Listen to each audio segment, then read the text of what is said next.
Good evening. Would like to welcome everybody to our June 16th Planning Commission hearing. And at this time, we will stand for Pledge of Allegiance, and I'll ask Ms. Tierney to lead us. Pledge allegiance to the flag of the United States of America and to the republic for which it stands, one nation, under God, indivisible, with liberty and justice for all. Thank you. Roll call, please.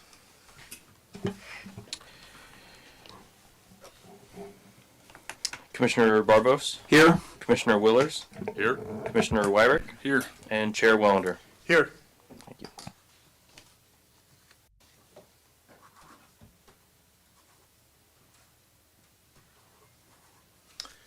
Okay. At this time, the public has an opportunity to come forward and speak to any item not appearing on the agenda. And you're welcome to come to the mic, identify your name, and I see precious little movement except one. Please. Is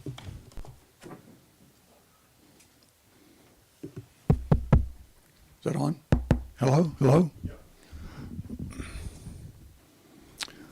Good evening, commissioners, planning staff, counselor. I'm here tonight to talk about an incident in our neighborhood that involves utility undergrounding. As you recall, at that time, the Cooperage project came before you for approval for redevelopment and restoration by the McQuans, Leslie and Mac, and it was approved here. There were a number of neighborhood participants looking at the project, and the McQuans agreed to some conditions of approval, which made it more acceptable to the neighborhood in terms of intensity and uses and so forth, so that it would contribute to the quiet enjoyment of what we have there on First Street West, 8 or 9 historical buildings. The project has been going on for about 4 years of construction since the approval.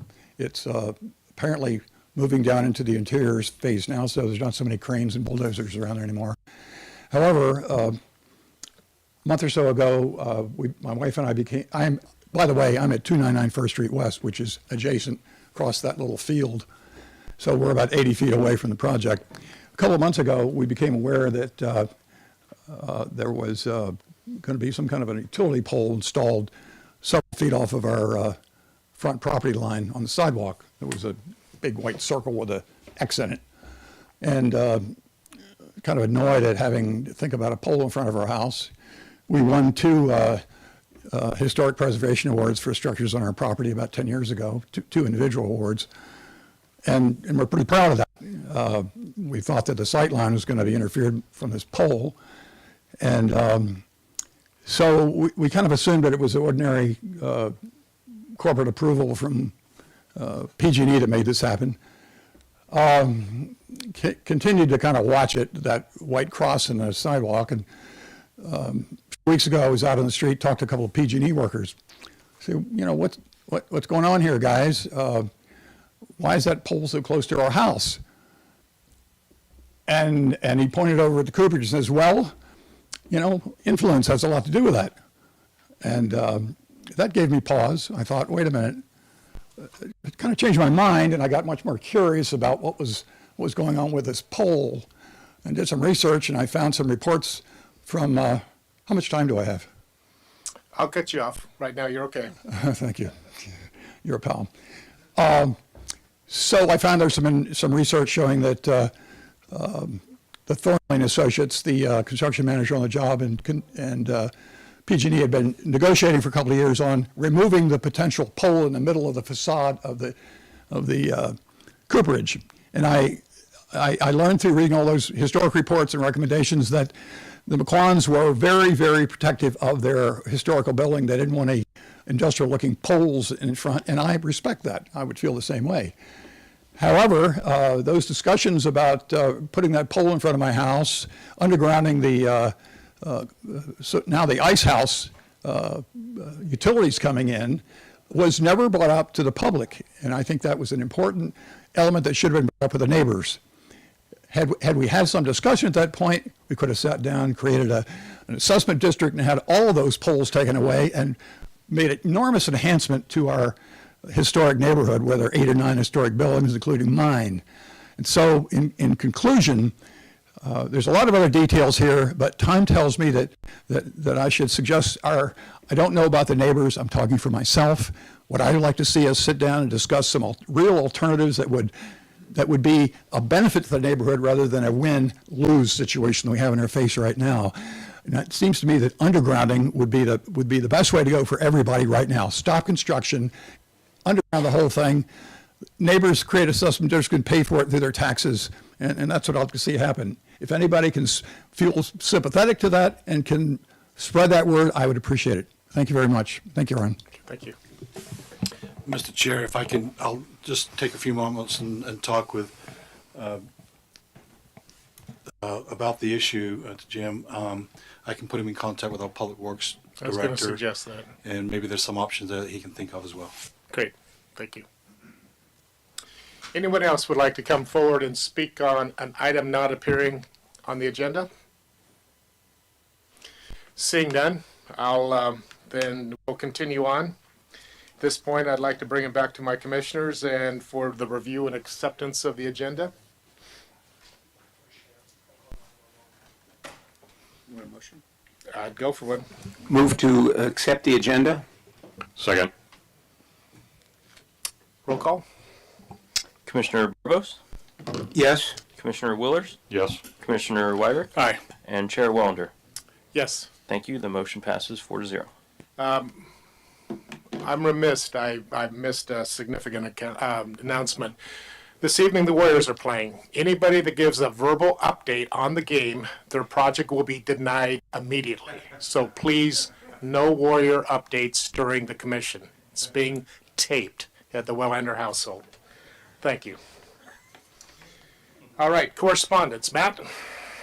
All 8 correspondence was uploaded to the document center on the city website. Thank you.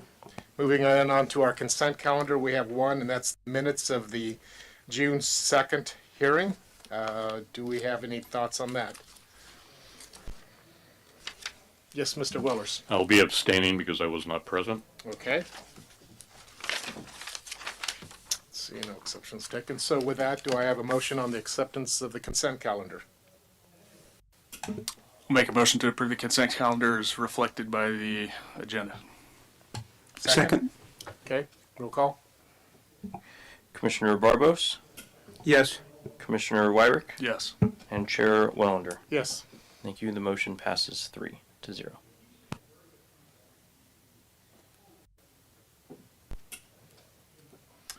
All right, we're now moving on to the public hearing portion of this evening. We are at item 7.1, which is to discuss, consider, and take possible action regarding a residential component. And I believe at this point, I'd like to direct it back to staff for a report, please. Yes, thank you, Mr. Chair. David Storr, Planning Director here at the city. Just very briefly, Jeff will be making a presentation on the construct of the draft recommendation to you that we would like to see acted upon tonight so that we can get to our council. And when it returns to business in August, there'll be dark in July, as will you. So just heads up that we won't have meetings in July. And we'd like to see tonight that we could make any changes or modifications or edits if you have them tonight, such we can do that. The draft ordinance before you tonight builds upon the first one that came to you back in the early part of the year that went to the city council, and if you recall, returned to your commission for comments. And at your last meeting, you provided direction to staff. We've tried to embody that, and Mr.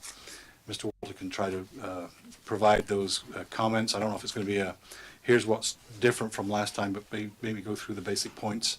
I was able to speak to Vice Chair Barnett today and I'd like to pass along a couple of comments after Jeff's presentation based on that conversation. Thank you. Great. Mr. Walter. Thank you, Mr. Chair and Commissioners.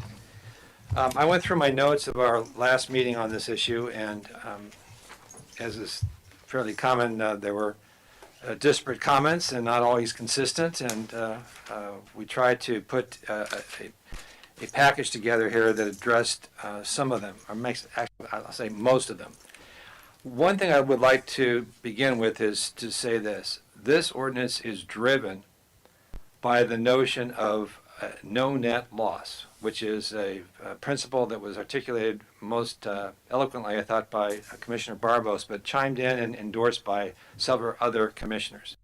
That is, if alternatives are going to be employed here, the goal would be to not simply substitute the residential obligation of a developer who's developing in a commercial zone with more than a half acre to be developed, but to actually, whatever the residential obligation was on the site of the development proposal, if that's going to be replaced by some alternative, then that number of units will need to be added to the other site or to the alternative proposal that might be before the council or the commission. So in thinking about that, it struck me that I needed to figure out some way to determine what then is the unit count. How would you determine the unit count on the subject property, the property that's subject to the development proposal? Our hypothetical begins with 5,000 and 5,000. So if you have a half acre or larger site, for example, and a commercial proposal, I want to address the commercial component first here, the commercial ordinance. And we have a 5,000 square foot commercial development combined with a 5,000 square foot residential development proposal.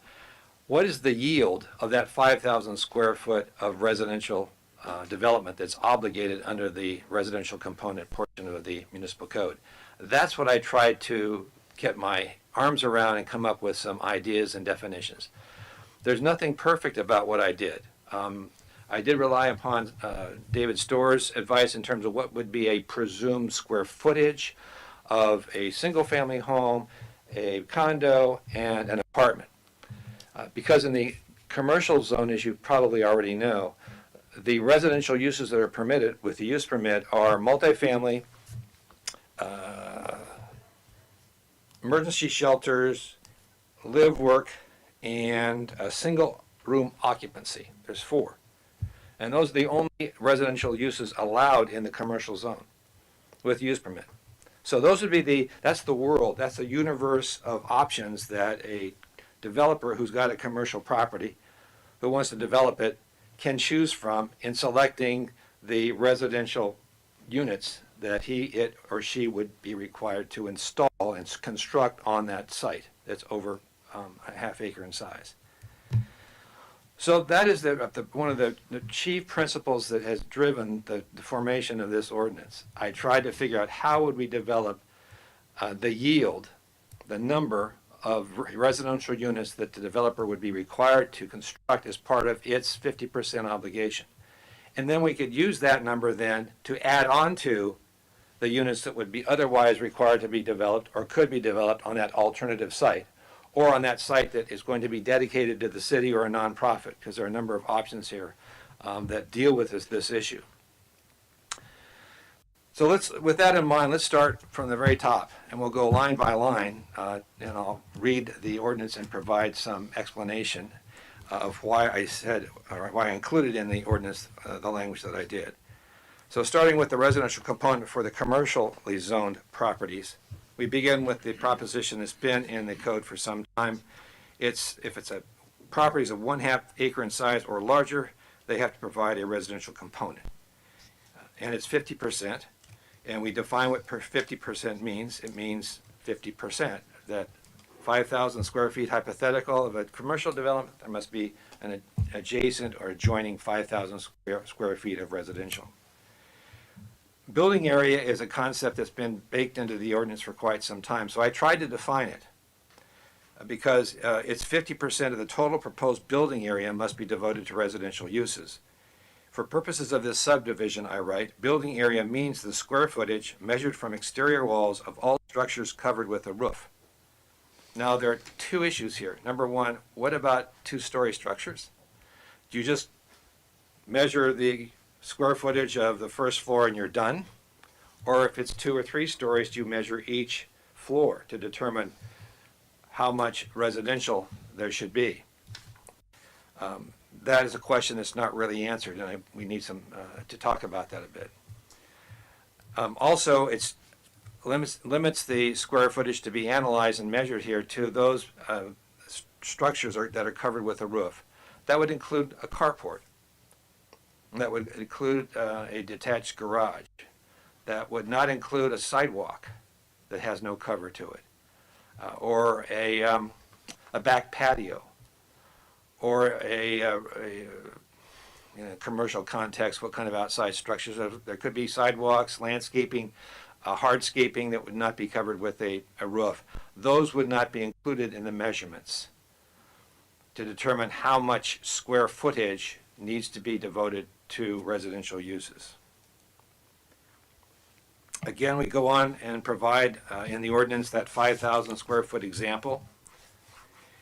And then it goes on to say, in the middle of this first paragraph on page 1 of the ordinance itself, only residential uses conditionally permitted or permitted as a right shall be allowed to be constructed to satisfy this requirement, provided, however, that emergency shelters and single-room occupancy housing may not be counted or constructed. I arbitrarily removed those from the calculus because they didn't seem to be the kind of residential development the city or the commission seems inclined to want to have happen. That you're really not aiming here to provide a number of emergency shelters as part of this program. You want affordable housing primarily, and housing for others, and perhaps some market housing too. That's what you're aiming to provide. At least that's my understanding. I need to be corrected if I'm wrong. So apartments, condos would be the typical kind of residential unit that would be required in a commercially zoned property that's subject to this ordinance.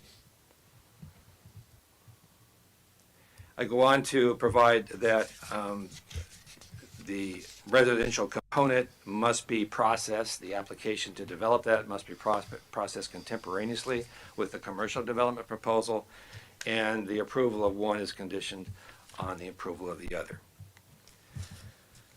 Then we move into this issue of how do you determine the yield. We have this 5,000 square foot example. I will return to that over and over again because for me, I really do like concrete examples. They help me think some of these complicated issues better, think about them better. So I thought, well, we need to construct some presumptions. And so I did. And I indicated in the first subsection A how these presumptions would be applied throughout the ordinance itself. We can return to that. But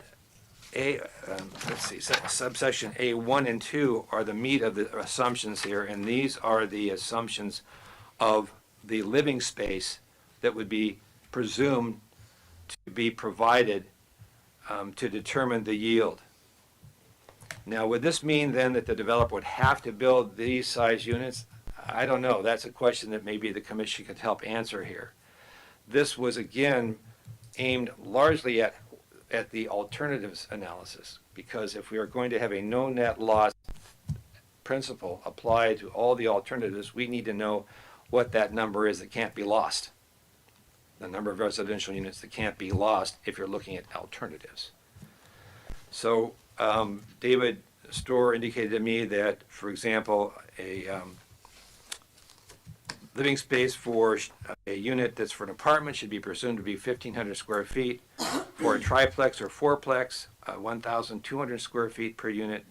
A live-work facility would be 1,000 square feet for the living space of such a facility. Because once again, remember, live-work is one of the conditionally permitted residential uses in a commercial property, besides apartments and triplexes and fourplexes. I don't know why duplexes aren't, but they are not. The way our code is structured, duplexes are not a conditionally permitted or permitted use in the commercial zone. Somebody long ago made that call. So again, are these numbers accurate, fair? Are they average numbers? Are they too big? Are they too small? I don't know. These numbers were plugged in with the assistance of David Storr. And again, that then helps us sort of anchor what we're looking at. So if you have 5,000 square feet, the developer decides that the type of residential unit it intends to build would be single-family residential, then you're looking at 3 maybe. With 5,000 square feet, could you squeeze in 3 apartment units, each of which would have 1,500 square feet of living space? Probably not. I mean, that's just living space. 3 times 1,500 is 4,500 square feet, which fits in with the 5,000. But again, I don't know what other necessary accoutrements and improvements and facilities and roofs and exterior structures and we have open space requirement, for example, 300 square feet. And those kinds of requirements all add up and reduce then the number of units that can be fitted within that 5,000 square foot of hypothetical residential space that we're talking about in this hypothetical that we're working with. So that's the kind of thinking that I engaged in trying to structure this ordinance. What would be the realistic yield of a 5,000 or any square footage requirement of residential use that would be imposed as a result of this ordinance? So let's assume for the moment that the yield is 3 in our hypothetical. There could be 3 apartment units in a 5,000 square foot residential component of a 10,000 square foot project. So those 3 units then could not be lost if the developer proposed an alternative. The developer instead wanted to put all 10,000 square feet in commercial and did not want to build a single residential unit on that site. The 3 units could not be lost in any other proposal that he or she or it might come forward in terms of an alternative. So for example, if the developer said, I'll find some property, I can dedicate that to Saha or Burbank Housing or the city to put housing on it, we would then have to look at that parcel to see what its yield is under its then existing zoning, add the 3 units to that yield from the analysis that we just went through, and that would tell us then whether or not that parcel would be a valid, potentially dedicatable piece to the city. Could it yield that number? 3 plus. And what's the plus? Well, we'll get to that in a little bit, but my assumption, again, and my ideas were we would take a look at the lowest unit of the range of units, number of residential units on that parcel that were allowed. So for example, if the parcel had a range of, in a housing opportunity site, we know it's 15 minimum, 25 max per acre. We go to the 15. We say you are mandated to install 15 units per acre, and we add 3 to that number because you are putting out a housing opportunity site that you are going to dedicate because you bought it now and you're going to give it to the city. You have to make sure that that parcel will zone-wise and physical dimension and other features yield an 18-unit project. Otherwise, we're not taking it.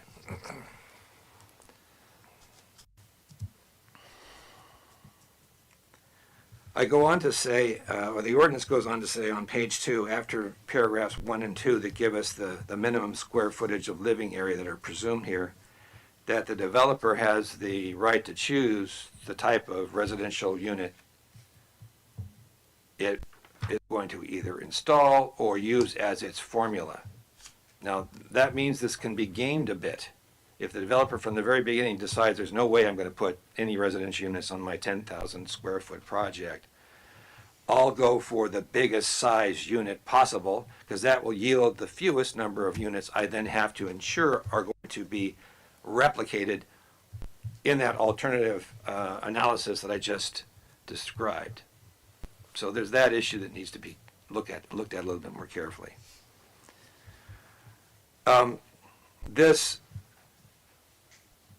unit analysis also would be used in determining the fee, the in-lieu fee that the council will presumably be approving at some point, hopefully soon.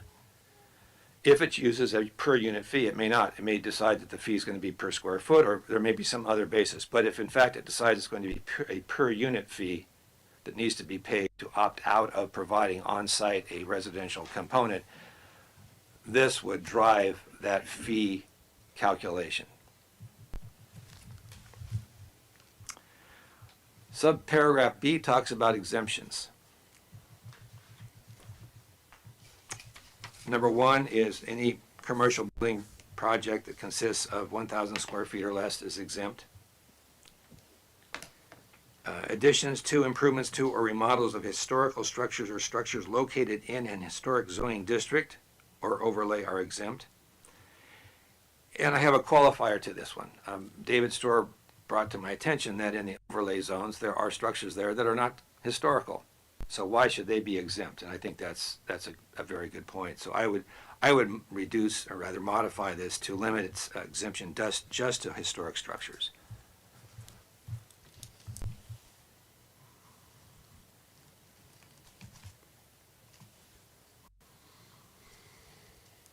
Three, this came from my notes of some comments and recommendations by one or more commissioners.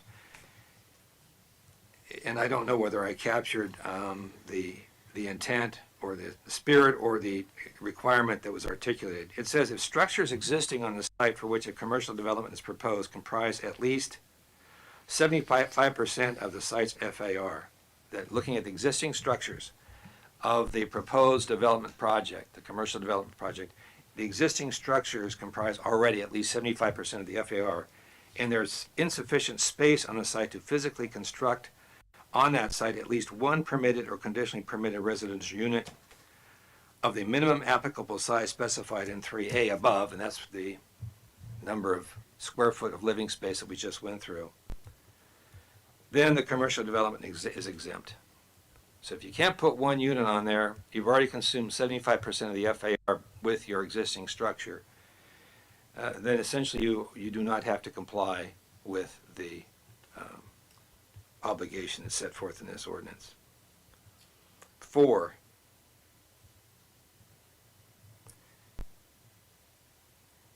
if the building area of the proposed commercial development portion of the project is equal to or less than 25% of the building area of the existing structures, then that project is also exempt.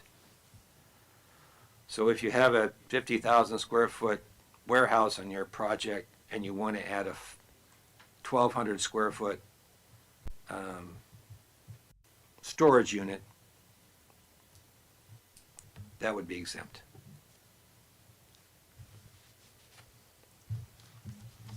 Even though it exceeds the 1,000 square feet minimum that's exempted under B1, if you're in a larger context and you have a fairly relatively small project, you don't need to worry about the residential component. If it's 25% or less in terms of the square footage of the existing structure. C, I think that this section, where David and I talked about it, deserves some introductory language. This is the section that really talks about why we have all these presumptions in this ordinance, the presumed living space, and how do we go about calculating the yield that a particular project would otherwise provide in terms of residential units. As I earlier mentioned, there are a number of things that affect the actual yield. It's just not the living space. There are setbacks, there are height limitations, and there are other design and development standards, objective, that could impact that yield. And this section says if the goal here is to apply these standards in a way that yields the greatest number of residential units on the site proposed to be constructed. That's the basic concept. So some of these standards, you want them to be as little as possible, and some you want to be allowed as large as possible. For example, site coverage, FAR, you want to assume the largest FAR possible, the largest site coverage, perhaps the largest height. I did not address the issue of height because I thought we would want to talk about that. Because I could see that you'd have a single story, potentially a single story commercial component, and then you'd have 2 or 3 story residential, just to meet the requirements of this code, to get that 50% because the developer may say, fine, I want most of my land to be consumed by the commercial component, but I'm willing to put in a 2 or 3 story residential component that creates the same number of square footage. So under that scenario, you'd want the height limitation to be as high as possible. You would allow the developer to get to that height limitation and utilize the full height allowed on that property to fulfill the residential component. On the other hand, you would not want them to use any more than the minimum setback, because setbacks limit the developable portion of a piece of property. So setbacks you want to allow, and analyzing what the yield is, just the minimum amount of setback. That was the purpose of this subsection C. Having established those rules, then we move to D, which is talking about the in-lieu fees.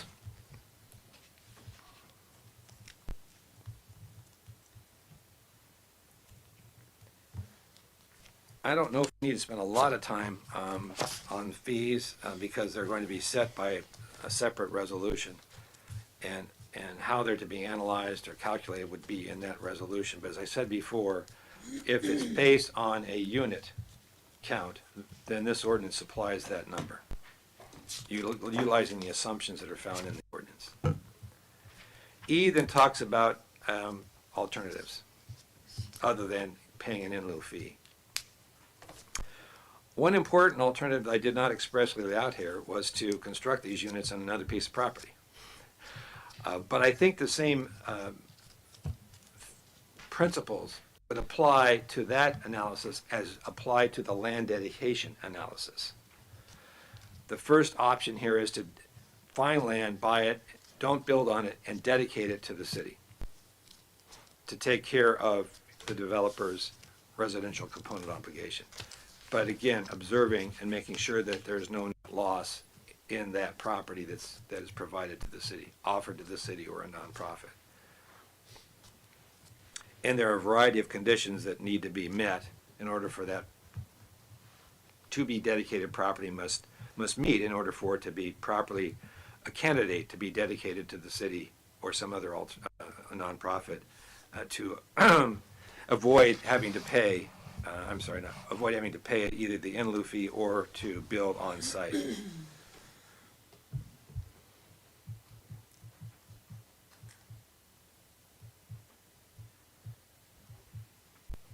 So you'll see, for example, I think the first sentence in subparagraph E1, if you have it in front of you, captures the purpose of this exemption. It says the applicant may dedicate sufficient land within the city and or the urban growth boundary which has the capacity to accommodate construction of the same number of residential units with supporting infrastructure as the applicant would have been required to construct on the applicant's site, and the minimum number of residential units the underlying zoning allows or requires to be developed on that land. That's the basic concept. That's that no net loss principle. And then it goes on to describe how you come to the number of residential units that would be allowed or required on that, I'll call it the candidate site, the candidate property. It says that the land, for example, under A, the land must be zoned residential and permit multifamily and or live-work units to be constructed on it. Said zoning must be in place by the date that the applicant's application for commercial development is deemed complete. So this does not contemplate a developer coming forward and say, I can find some property, I've got my commercial development application all ready to go, I want to file it right now and pay all the fees, and I promise you, I'll even sign a contract that I will look for some candidate property for you, that I will dedicate to you within 2 years, that will have all of the requirements met specified in this ordinance. That's not possible under this ordinance. You actually have to have that property essentially in hand and has to be properly zoned for it to qualify.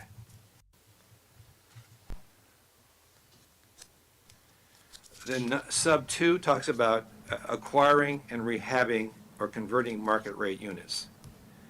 This goes to acquiring existing housing units and making them affordable to middle income households. Now, I think there's some flaws to this construct.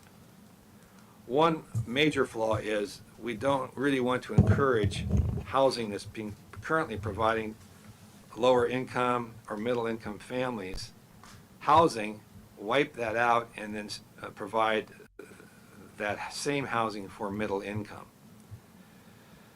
We have some language in SB 35 and I think also in SB 330 that talks about projects that are not eligible for treatment under those statutes, and those involve and include projects that propose to demolish existing homes in which tenants live. And in fact, if that demolition is going to occur vis-a-vis lower income persons, the developer has to offer those same families the new project's residential units at similar rental rates that they're paying or were paying before that project was proposed and consummated. So we could incorporate that kind of concept here, that the only kind of market rate housing you can actually go out and convert would be that is currently offered to families of any income. Or you would take a look at the income of the families that are actually living there and decide whether or not they are even though it may be market rate rental, that they themselves qualify for or would qualify or be eligible or would be defined as low, lower, or moderate income. The other approach would be that only those units that are currently subject to a deed restriction on the amount of rent that can be charged would be the kind of rent units that would be immune from conversion under this alternative. So there's various approaches to determine whether or not a candidate home that's to be converted would actually be eligible for conversion under this alternative. It also does not require no net loss. The theory being that the policy objective of creating more housing for middle income people is so strong and is likely to be enough diseconomic enough to a developer who selects this alternative, that then requiring that developer to add, in our hypothetical, 3 more units somewhere else, or convert 3 more units. I guess doesn't make any sense, because in my hypothetical, if we're talking about 5,000 square feet yielding 3 units, that developer, to avoid building those 3 units under this alternative, would simply acquire 3 existing housing units and convert them, improve them, so that middle income families could live there. And there would be a deed restriction that would require that house to remain income eligible in perpetuity.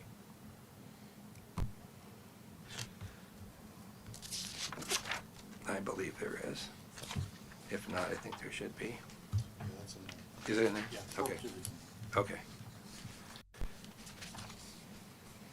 As I said before, the one option that should be in here that's not expressly laid out is the option of basically buying land and building these 3 units on it, in addition to the other residential units that would be required or minimally allowed. But I believe that essentially the same criteria that apply to dedicating land could be applied to that property. We want to make sure that that property was eligible for that additional density that would be transported, if you will, from the developer's project site to that alternative site that it or she would purchase and construct homes on it. None of these are really very simple. The timing is really important, and I think we need to give further thought to the timing, because if we give as an alternative the acquisition and construction on another site, when is that to be accomplished? When is that to be effected and completed? And does that become part of the commercial proposal? In our hypothetical, you're going to have all 10,000 square feet in commercial, but you bought some property in the city or in the UGB that you're going to put build 3 homes on it, plus whatever minimally is allowed or required In the housing opportunity hypothetical, it's 15. So you'd have to be building 18 units per acre on this alternative site. When is that to be done?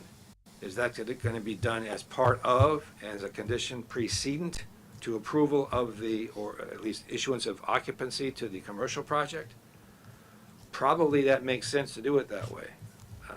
In terms of administering and enforcing these kind of conditions, to allow these conditions to be met through contract could be problematic, because contracts can get broken. And you lose your leverage if you've granted the commercial project all of its approvals, it's up and running, it's fully occupied, and you're hoping that the developer will come through with the residential alternative construction project at some future time. Now, you can certainly build in security devices. You can have bonds and the like, which adds to the likelihood that those contracts will be performed. So that is an alternative. It gives a bit more flexibility to that option as an alternative to either constructing on site or paying an in-lieu fee. And then this similar analysis and rationale is applied to the mixed use part of this ordinance too. The mixed use, remember, allows not only for apartments, triplexes, and fourplexes, but it also allows for single-family homes to be built on mixed-use property. So that is an additional alternative residential unit that can be factored into the analysis. I know that there was some proposal that rather than going through all these assumptions and trying to figure out the yield through the size of each unit, we just apply the density rate that's applicable to these zones. That's not helpful because the densities are set forth as maximum only. For example, the residential densities for commercial as well as mixed use is 20 per acre, but that doesn't really help us. That's the maximum. That's not how much you have to build if you were just building residential on your own. My understanding is that you could, correct me, David, can you actually just do residential on a commercial project, commercially zoned property? Okay, so you could actually come in and seek 100% residential on a commercial zone property with a use permit. You'd be allowed to build up to 20, but there's no bottom, there's no floor. So presumably, you need to do multifamily, triplex or fourplex. So I guess triplex would give you the bottom. You could build one triplex on a commercial piece of property. So just saying, well, we're just going to plug in 20, that's going to be the number to determine the yield of a commercial residential project that's subject to the residential component ordinance does not really help. It's sort of meaningless. I think I've said enough. Mr. Chair, if I could just add with Jeff's concurrence. Jeff just mentioned briefly the changes. There's not a whole lot of change between the mixed use and the commercial. There is no half-acre minimum or maximum or whatever number you use for the mixed use as we do have for the commercial. And then Jeff, we have the 100%. If a project is 100% affordable, then it's also exempt, right? The 100% one, that's the... Is that an exemption we put in there? Yeah, I think that's the difference. That's the only difference to the additional 100% affordability, then it's exempt. If you can just confirm that. No, I think it's just if it's 100% residential. If it's 100% residential, then okay. it's exempt. Okay. Makes sense. And then the only other thing to add to Jeff's excellent presentation is that the in-lieu fees that we've been talking about, should they be collected, those do go into the Housing Trust Fund specifically. That's all of my comments. Thank you. Questions for staff? And which one wants to start? Dwellers? So I'm going to use a hypothetical project just to try to get my head around what this means. Say I have a hypothetical project. I'm going to use an acre because it divides easily. So I have basically an FAR of 1. I have a 1 acre parcel. I'm allowed up to 43,560 square feet of building area.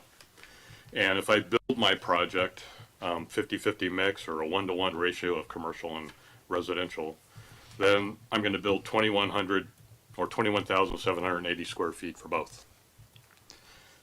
If I have project number 2, where I'm analyzing, I'm doing my performa, I decide I want to do a 100% commercial project, and I want to max it out at the FAR of 43,560 square feet.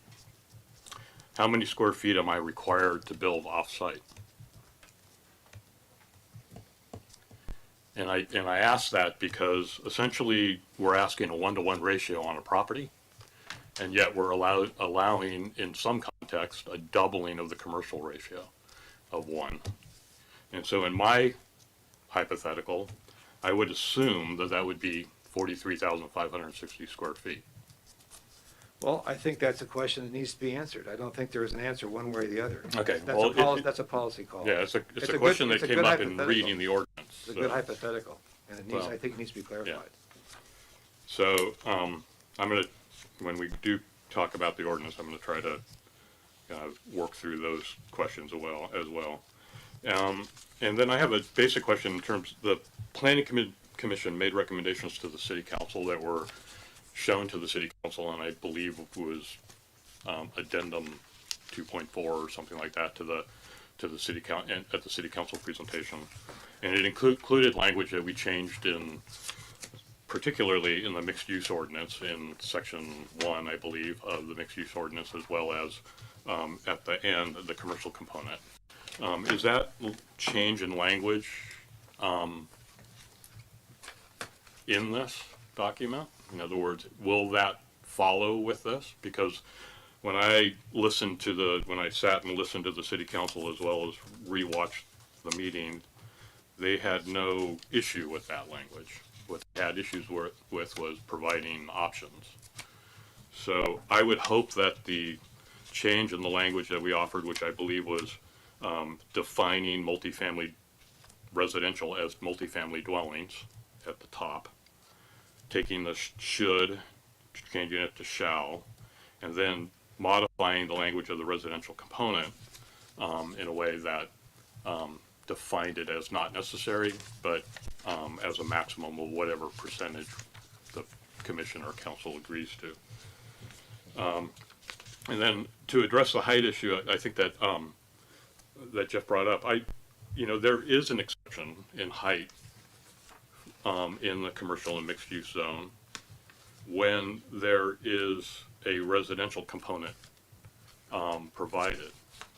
And but that height exception is not doesn't follow with a commercial only project, would be my understanding, since it's an exception that is basically allowed for a multi-family or a multi-dwelling residential third floor occupancy. It allows for that additional floor of housing. So I would assume that exception would not apply to a commercial building that's 100% commercial use on the same zones, mixed use. That applies to the commercial as well as the mixed use zone.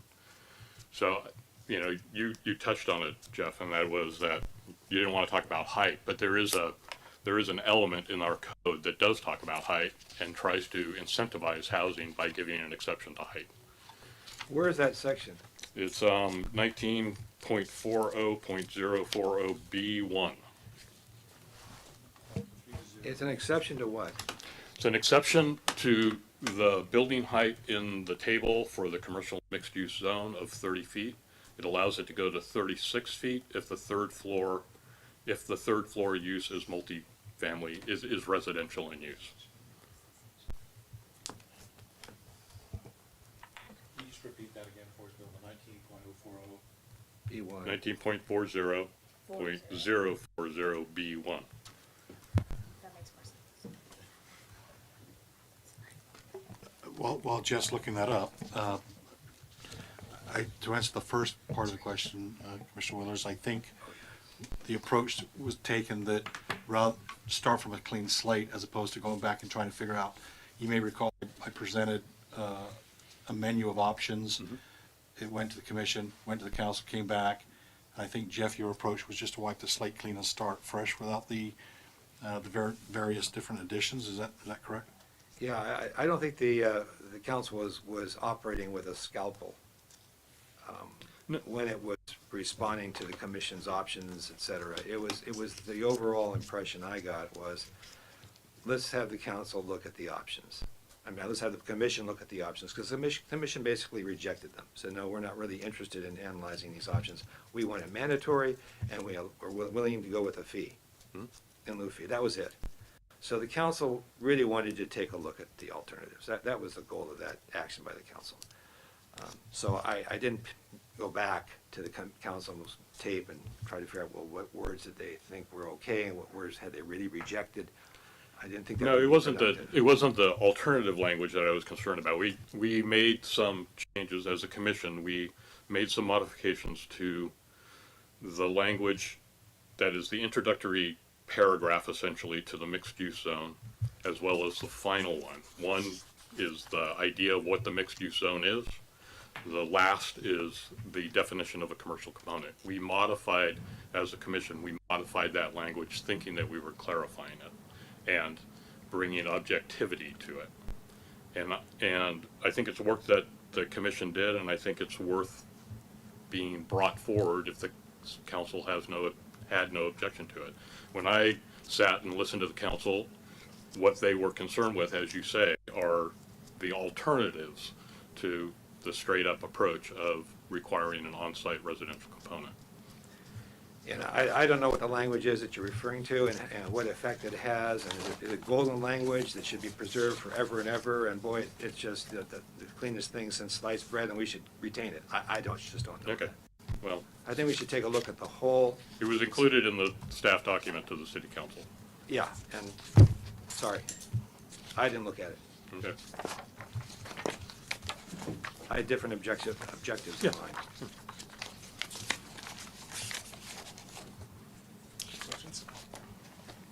Well, I assume then that the council didn't endorse the idea of any particular alternative. They just wanted to be presented with alternatives. So in looking at this tonight, we don't necessarily assume that the council liked all of these alternatives because they didn't really look at them, right? Yeah, they were, Okay. they did not go through the alternatives, say, we like this one, we don't like this. They wanted your input on the alternatives. Okay. And so if you don't like one or two, or if you really want to just simply say to the council, we don't want any alternatives, they're too complicated, too difficult to implement, we just want an in lieu fee or construct on site. I think the council would be disappointed if that's what the commission did, but you certainly have every prerogative and right to do that. Thanks.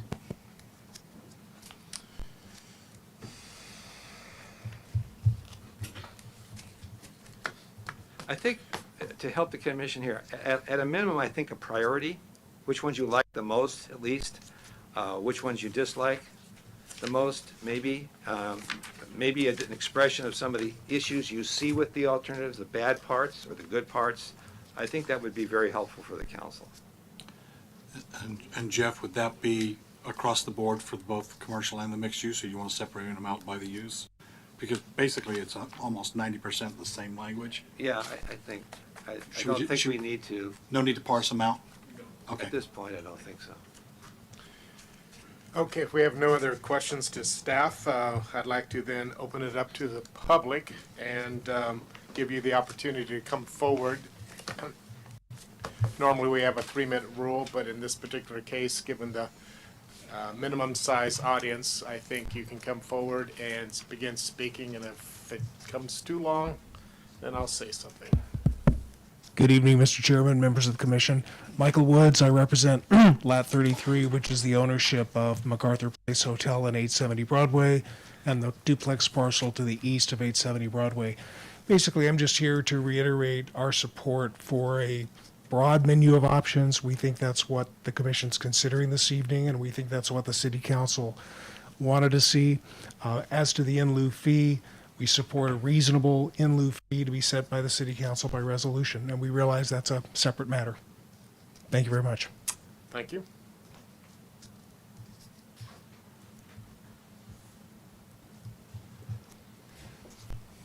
Good evening, I'm Caitlin Cornwall, and I'm representing the Sonoma Valley Collaborative.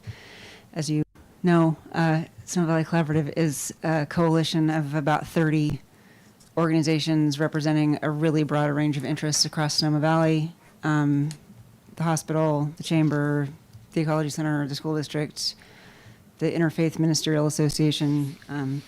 And as you know, the thing that we're working on together, the thing that unites all those interests right now the most is the utter crisis in housing that's affordable for people who live and work in Sonoma Valley. So we're looking at this agenda item through that lens, and there aren't any architects or planners or housing experts on the coalition, and I'm not one either. So I have no doubt that there are things we're missing in these comments. But just overall, I want to reflect to you the way that this language sounds and feels to our members. It's not conveying confidence that these units can actually get built. And I'll just tell you some of the reasons that are standing out to our members who really want to see something done, and it is feeling just very acute, the hemorrhaging of friends, relatives, employees, residents from the city and the valley. So some of the things that have come up are that the requirement should be for a number of units and not an amount of square footage, because and that the number of units should be somewhere in the vicinity of the maximum density that's allowed. That's like the level of crisis that our members are feeling about this issue. There needs to be some kind of specification about the cost of these units. Otherwise, they will just go to the highest bidder, and those could very easily be people from far away who are just looking to retire here, and that's not the need that we have. The default size of the required units of 1,500 square feet, I actually couldn't really figure out exactly what effect that default size has on the proposed options here, but it's big. It's a lot bigger than most of what the need is. So if that default size will result in fewer units, then we don't like it. Regarding offsite requirements and in-lieu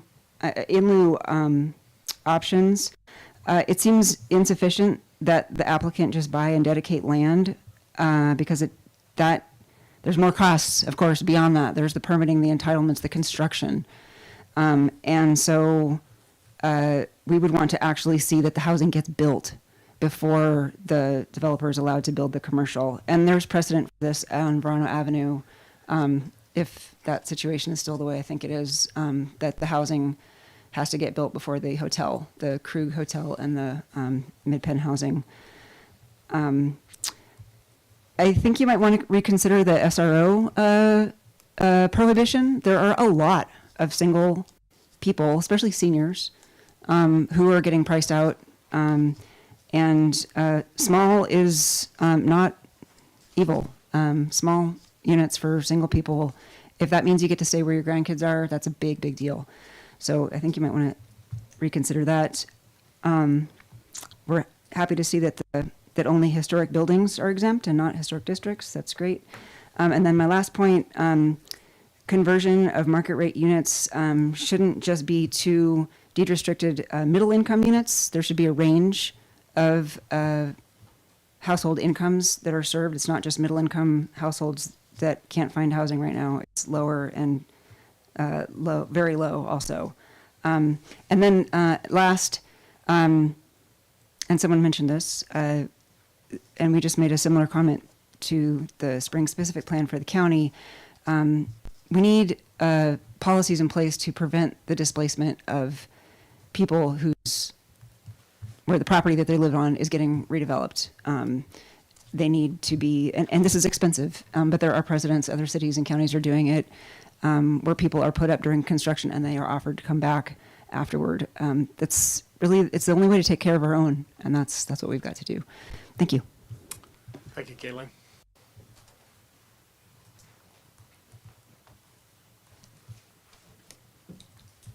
Good evening, Michael Ross, Ross Drillers Kusenberry Architecture.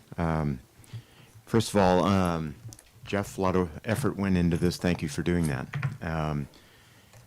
I believe once it's implemented, this draft ordinance will promote housing in the commercial and mixed-use zones and includes sufficient flexibility for property owners. So I think that the spirit of this is going in the right direction. There's a couple of points I'd like to make, though, that I believe deserves considerable consideration. And under the size units subsection with both the commercial and the mixed-use zones, the proposed multifamily housing unit sizes appear to be too large. I'm agreeing with Caitlin here. And also too prescriptive. And if we can focus more on counting units rather than sizes, I think it would meet the sort of the unstated ambition of the project or the ordinance. And consider revising the 1,500 square foot apartment size standard to a range from 600 to 1,500 square feet. We need smaller units in Sonoma. And for the live-work size standard, consider revising that also to a range from 800 to 1,200 square feet. And if there's some sort of incentive that we can build into this, is the ordinance right now as written is unclear on the no net loss aspect of it. You can't read into that and understand that that's the desire of this ordinance. But if we can incentivize the developer or the applicant to build 3 homes out of that 1,500 square feet instead of 1 home at 1,500, how can we assist that applicant to do that? And I would like to see it as possibly a win-win situation and not put an overly large cap on it. Lastly, on behalf of the Sebastiani Theater Foundation, they are very supportive of the exemption for remodels to historic buildings, and would like to thank you for your support, should you agree. And in conclusion, I'd like to approve the ordinance tonight and send it on to City Council with your comments, and thank you for your consideration. Thank you. Anyone else? Seeing none, well, I'm going to close the public portion and bring it back to the commission and direct my attention to Mr. Storer. Yes. Thank you, and it looks like I see Jeff making some notes, so we can perhaps craft some language, or you can provide direction to us to provide language to forward to the council without having to get the T's and the I's all crossed tonight. But I would like to respond just to a couple of comments that I heard. I want to be clear here. The city of Sonoma is very concerned about housing, and we as a staff see it. The council's done it. Our city has a history of being pro-housing. I want to make sure that's really clear. But we haven't stopped there by just saying that. Our city has gone, we've turned up the volume to 11, for lack of a better Spinal Tap joke. We've gone to the point of going from 20% to requiring 25% for our inclusionary housing. So step back a minute and figure out what inclusionary housing is all about, because not every jurisdiction has it to begin with in the state of California. What we have done is we've said we want to take it from 20% to 25%, but we also want to recognize that as part of a subdivision, every developer will provide a certain percentage of units to certain income categories. In this most recent change, we've identified extremely low income, and we've identified, and I'm using my fingers like this right now because on the other side is the middle income category, which is a new category for our community. Not been defined before. So we've got these two pieces to add to your very low, your moderate, and your above moderate. So we've done some really wonderful things here, and that's an ordinance that the council has passed. The second thing that we've done is we've not settled for that. We said, guess what? We think there should be an obligation for anybody that develops commercial or develops mixed use to say, guess what? We want to go again. Now, admittedly, we've changed the flavor of the red on the zoning map from your pure Euclidean zoning saying, you know, gray is industrial, red is commercial, yellow is residential. We've now said the red that we have in commercial is really not red, it's half red, and the other half is going to be residential. And that's fine, that's the policy. Now, the current language we have is we should be doing something on the residential side in those commercial zones, and it should normally be 50%. And notwithstanding how you define what the 50% is, we've given waivers to that requirement. Here we're, again, going up to 11, so to speak, and saying we're taking away that should normally, we're making it an outright requirement. So we've added layers here. So I want it to be clear that this is not something that's a light issue. It's very prescriptive and it's very definitive. So we are intentionally saying to the world, when you want to do commercial development in our city and mixed use, you are going to have an obligation through policy to come in and do an equal amount of residential, notwithstanding the fact that we've adopted an in-lieu fee for a commercial developer that builds commercial at so many dollars per square foot for the impact on housing to the workforces at I think is it $5.30 or something like that a square foot on top of what we're talking about tonight. So again, I want to be clear, you're doing some great things. We've got great policies in place, and this is a new one for the council to consider. Thank you, Mr. Chair. Thank you. Okay, with that, let me bring it back to the commission for some discussion. Sure. Well, I'd like to kind of move through this as methodically as Jeff did, because I think we can get through it almost as quickly as we got through it, and we'll be covering the language that the commission agrees about and doesn't agree, and add things where things need to be added. And so if the rest of you agree with that process, I don't know how to structure it. Let's start. So do you want to go through it like section and then section and then section, or the whole thing? I like that idea, and what I think would be the most helpful is that if we could all have a chance to talk about each section before we go to the next section, and that way we don't get kind of lost of where we I are. agree. I think that's the But then simplest let's way to do stay it. focused though on commercial focus, and then we'll talk mixed Yeah, use. because mixed use, there's some added features, but it's almost all identical. Right, So- let's stay focused on commercial, so. So, sure.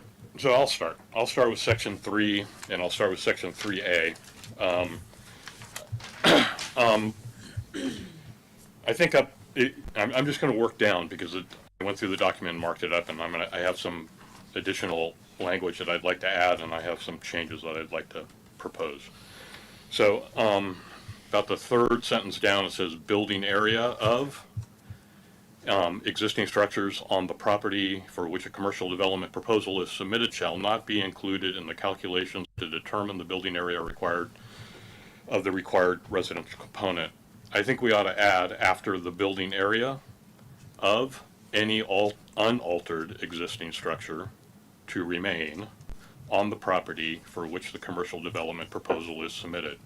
What was clear from the city council meeting is that they weren't interested in waiving this requirement, and they weren't interested in waiving new projects, ground up projects. So what I'm concerned is the way that this language reads is that if there's a building on the site, you get credit for the square footage there even if you tear it down. And I don't think a new project should get credit for a demolished building's square footage for the residential component of that new project. Mr. Willis, could you give me that reference again, please? I was looking at a different section at the time, but you're in section. I'm in section 3, about the third sentence down where it says the building area of. Check.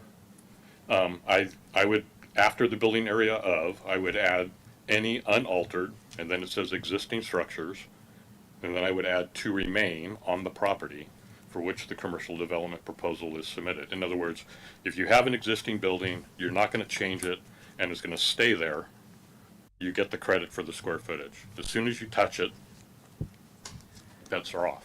So,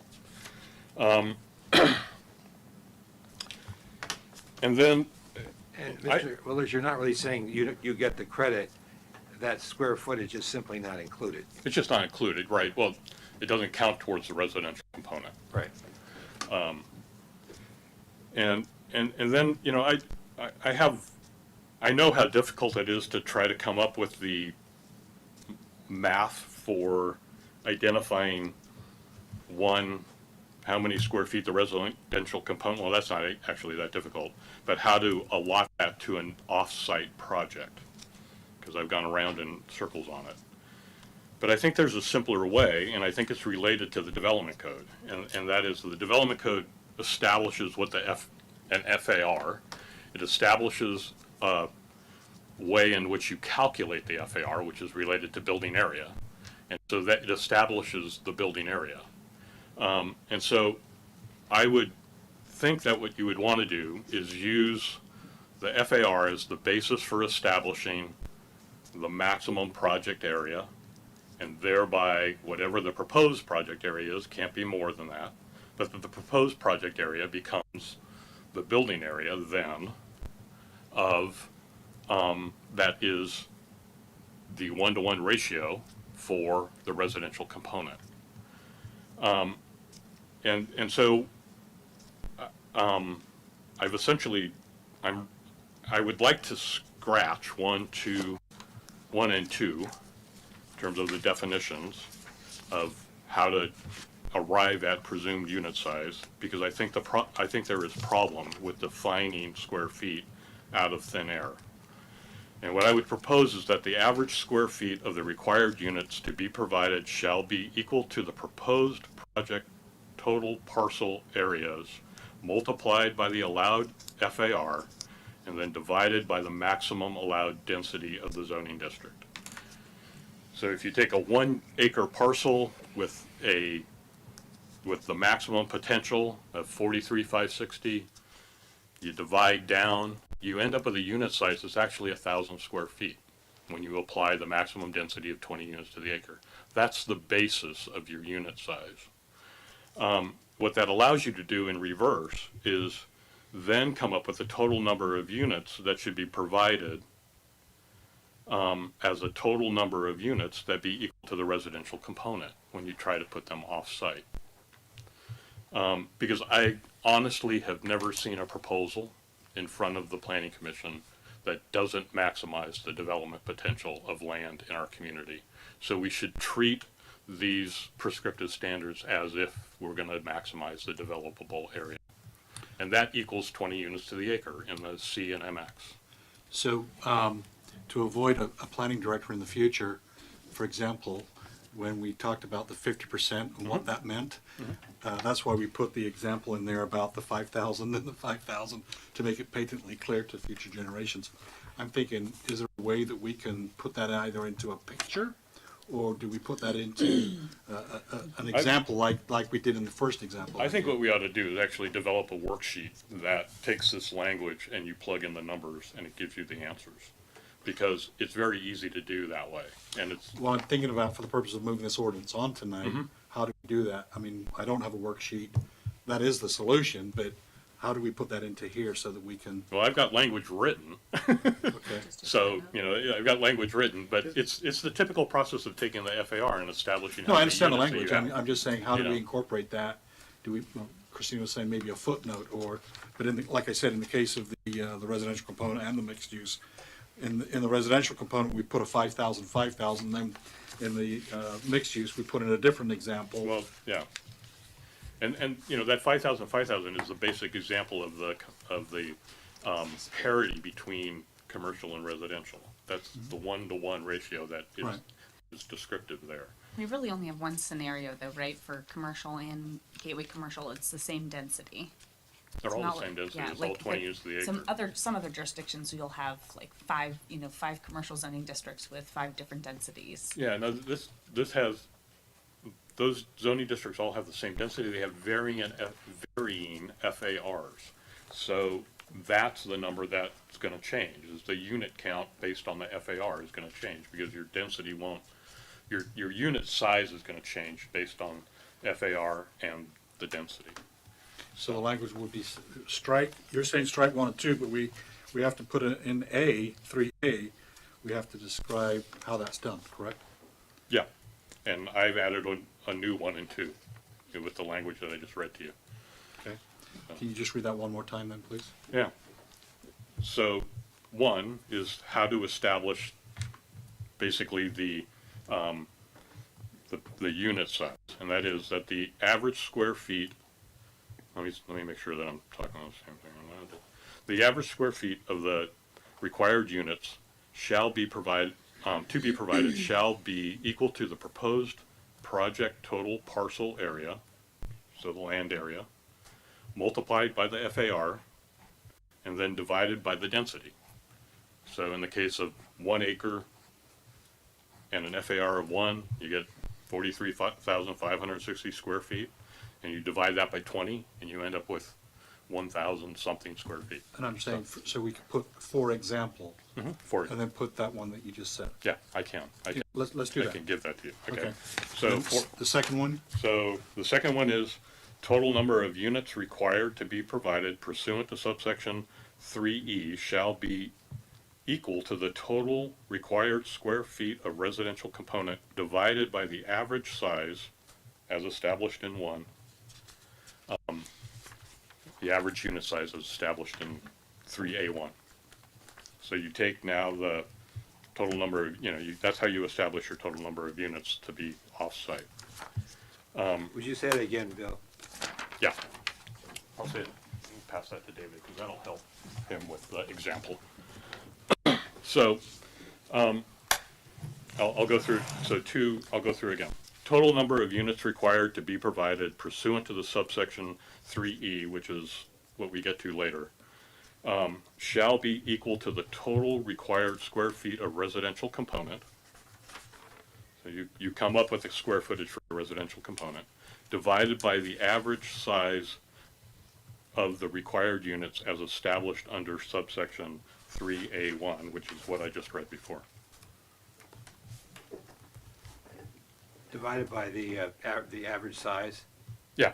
So you take essentially your maximum density divided by the average size, and that gives you your unit, the number of units. And the average size of the units determined by looking at the total parcel area of the parcel in question, divided by the FAR, divided by the density, the maximum density. Right.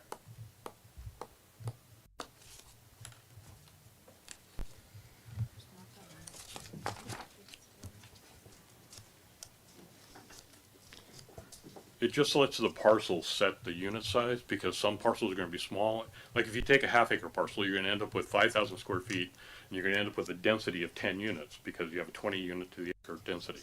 Those units are going to be 500 square feet. There's some variety, right? A slightly larger parcel, the units are going to get slightly larger. A bigger parcel, they're even going to get bigger.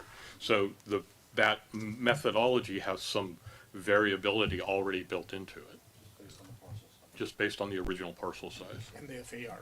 And the existing FAR for whatever zoning district, not the zoning district, whatever neighborhood area you're in, because that's where the FAR changes in those zoning districts.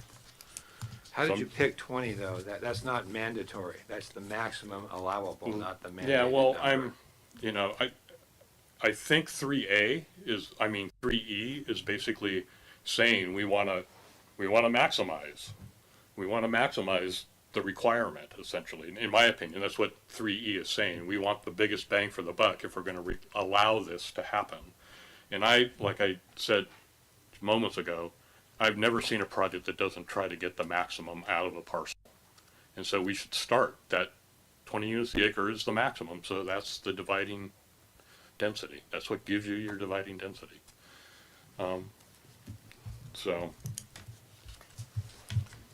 Because otherwise, if you go, in my opinion, if you go the backwards way, the way you start with the size, and you start dividing down, you're right. People are going to pick the largest square footage so that they get the least number of units required. And I don't think that's equitable, quite honestly, in the trade-off. Unless you make the unit size smaller. Right? Well, you can make the unit size smaller, but I think that there's a more rational way that's already related in the development code of establishing the unit size. And it also gets away from having to define building area, because FAR already defines how you establish the building area. Okay, so Before you go on, that's 3A. before you continue, so any feedback on what was just discussed?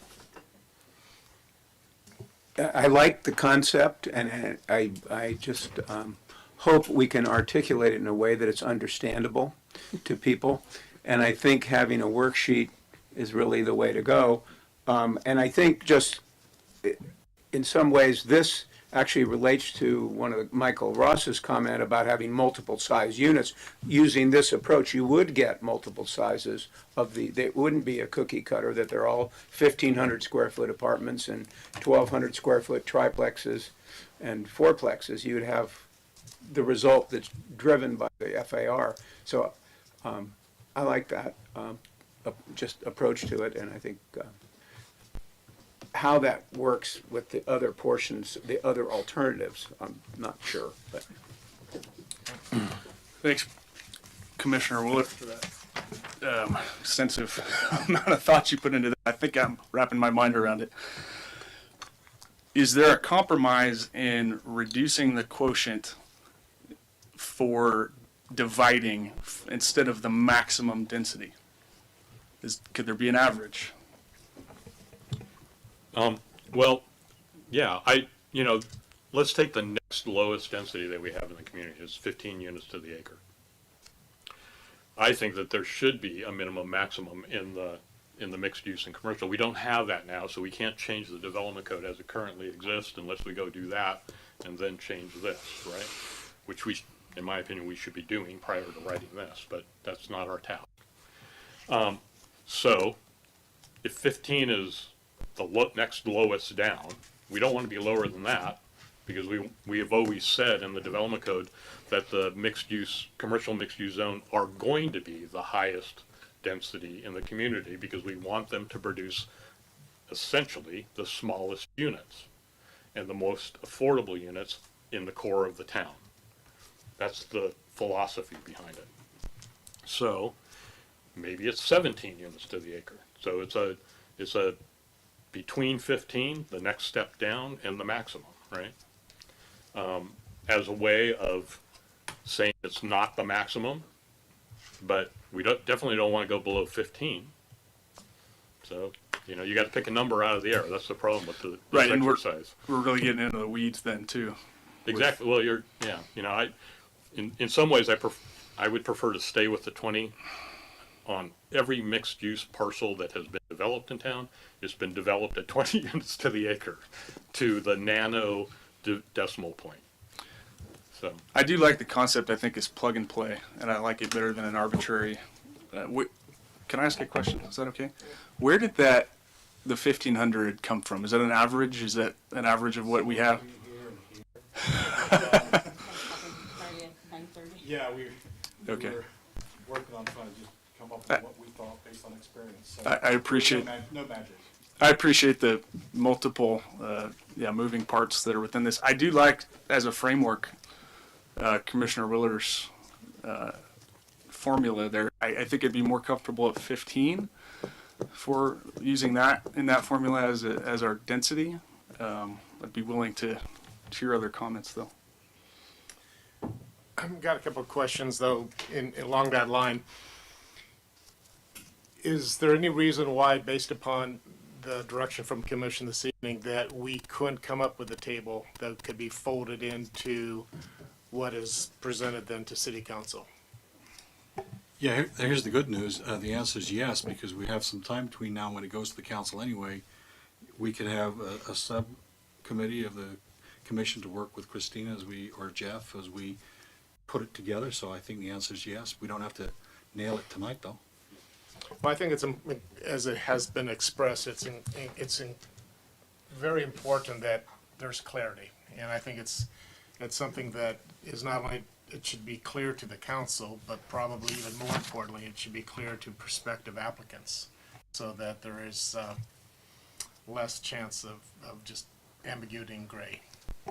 Yeah, my preference would be to have something that's memorialized in the municipal code, because that will stand the test of time rather than referring to a loose document floating in the ether somewhere. But so that's why I like the idea of putting examples in. But if we can refer to a sheet that's on file in the community development department, that kind of a thing, then maybe we can do it that way. But if at all possible, if we can describe it, that'd be the optimum. Could we not do both? Could we not have a sheet as well as an example of how that is filled out? Yes, we can certainly work on that between now and when we go to the council in August. Well, Yeah. I just want to double back to the density question we were just talking about, and to Matt's point and Bill's.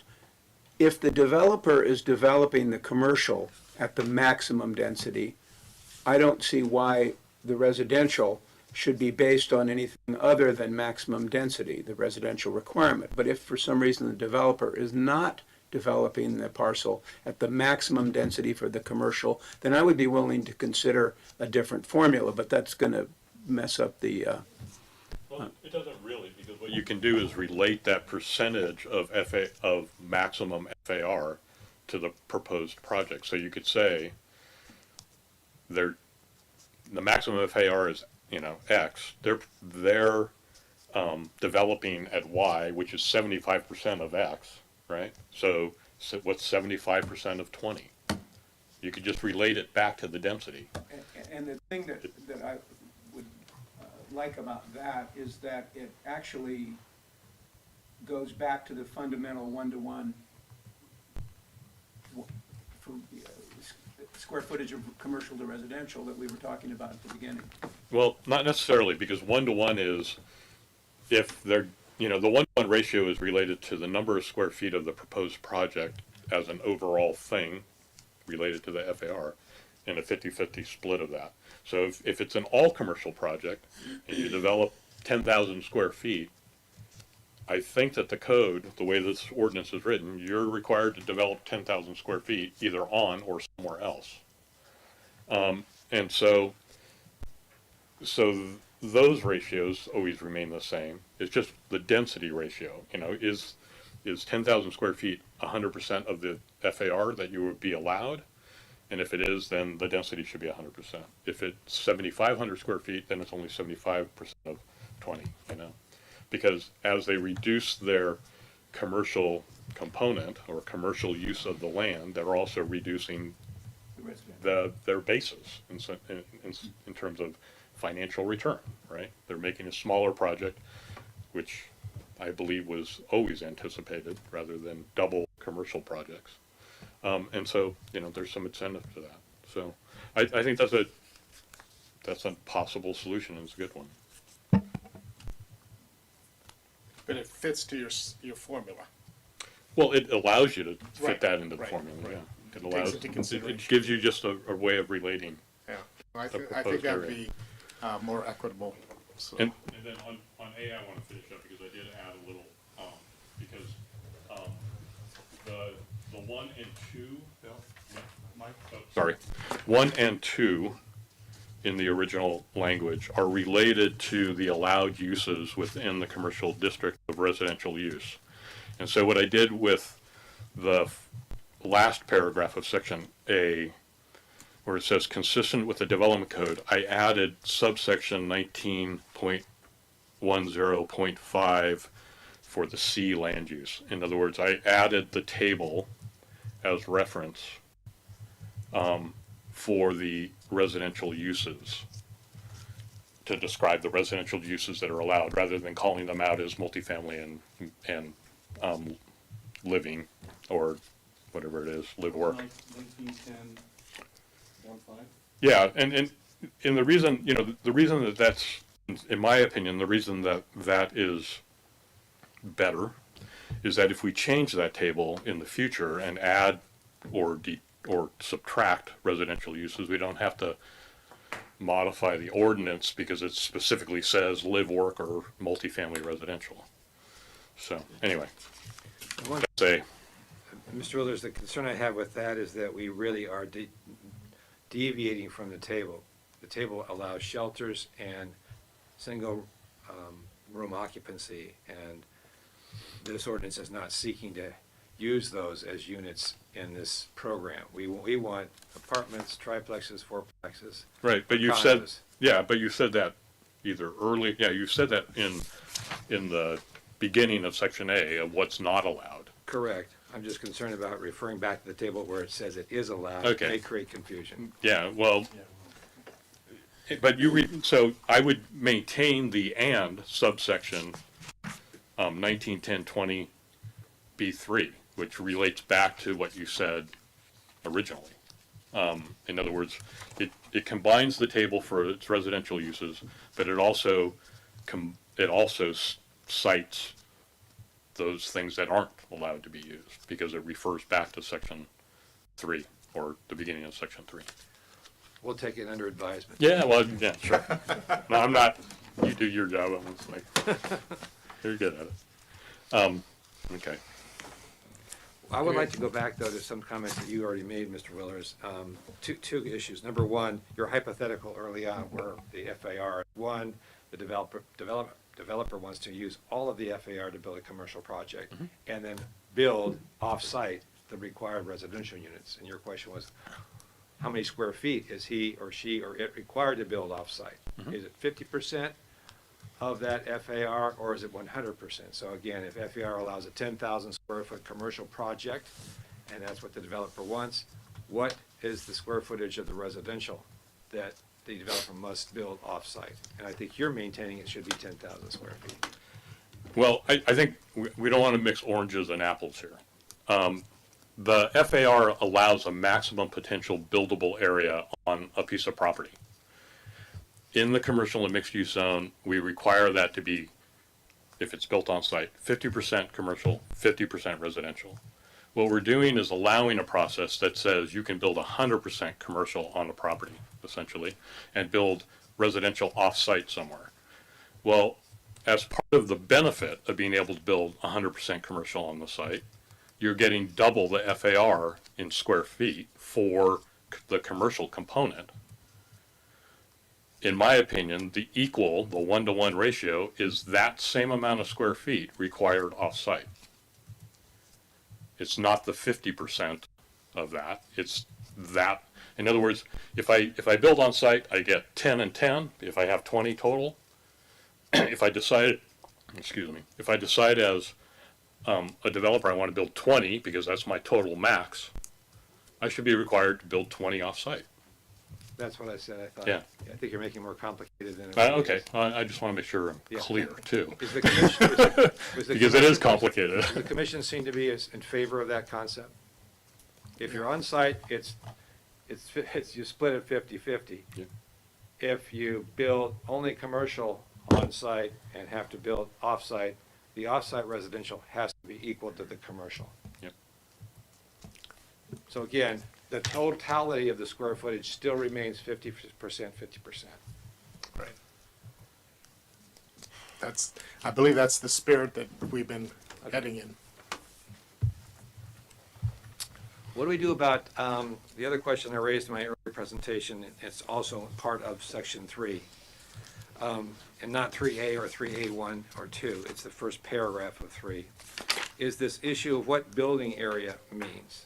And building area is a term that's found in our code as it currently exists, and that has been repeated over and over again in various iterations that have been presented to the commission and approved by the commission. I tried to define it as meaning the square footage under a roof. But it doesn't take into account 2 stories. So my view is that we should be counting every square foot of the floor area, how many floors it might be. You add those up, and that must then be equal residential, equal commercial. Steve? Yes, that's what, I mean, that's certainly the intent. You don't get to just count the ground floor and say that's the amount of residential you have to build if you're building 3 times that much commercial. Okay. And it would also be the commission's inclination then if, for example, the commercial proposal was a single-story structure, again, 5,000, let's say it's 7,500 square feet, or 5,000. But the developer wanted to provide 5,000 square feet of residential, but in 2 or 3 stories. Is that acceptable? I don't think we have to make it that complicated. I think that the FAR defines what building area is, because in order to utilize the FAR, there's an accounting of what your project contributes to the maximum FAR. In other words, I'm building a project, it has X number of square feet. Do I meet the FAR or do I not meet it? There's there's a definition in the code that describes what is counted for the FAR and what's not. So if you relate the building area back to that same definition of the building area in an FAR, you're solid because you're using apples and you're comparing apples to apples. And we don't have to make up a new definition. Okay. Mr. Chairman, is it possible to reopen the public hearing a little later? There's some Yeah. confusions that I would like to. That'll be fine. We'll do that. Does that sit well? Yeah, I understand what he's trying to say. He's basically saying, let's use the FAR concept to determine what square footage is. And I understand that, because that FAR is based upon how many floors you have. And for example, FAR of 1.5 allows you to, in fact, if you want to take advantage of a 1.5, you have to go up to do that. Because the FAR, as you know, 1 consumes the entire size of the parcel. You're allowed to build a structure equal to the size of the parcel. Now, theoretically, without setbacks, et cetera, you could put that entire structure right on that parcel in a single story.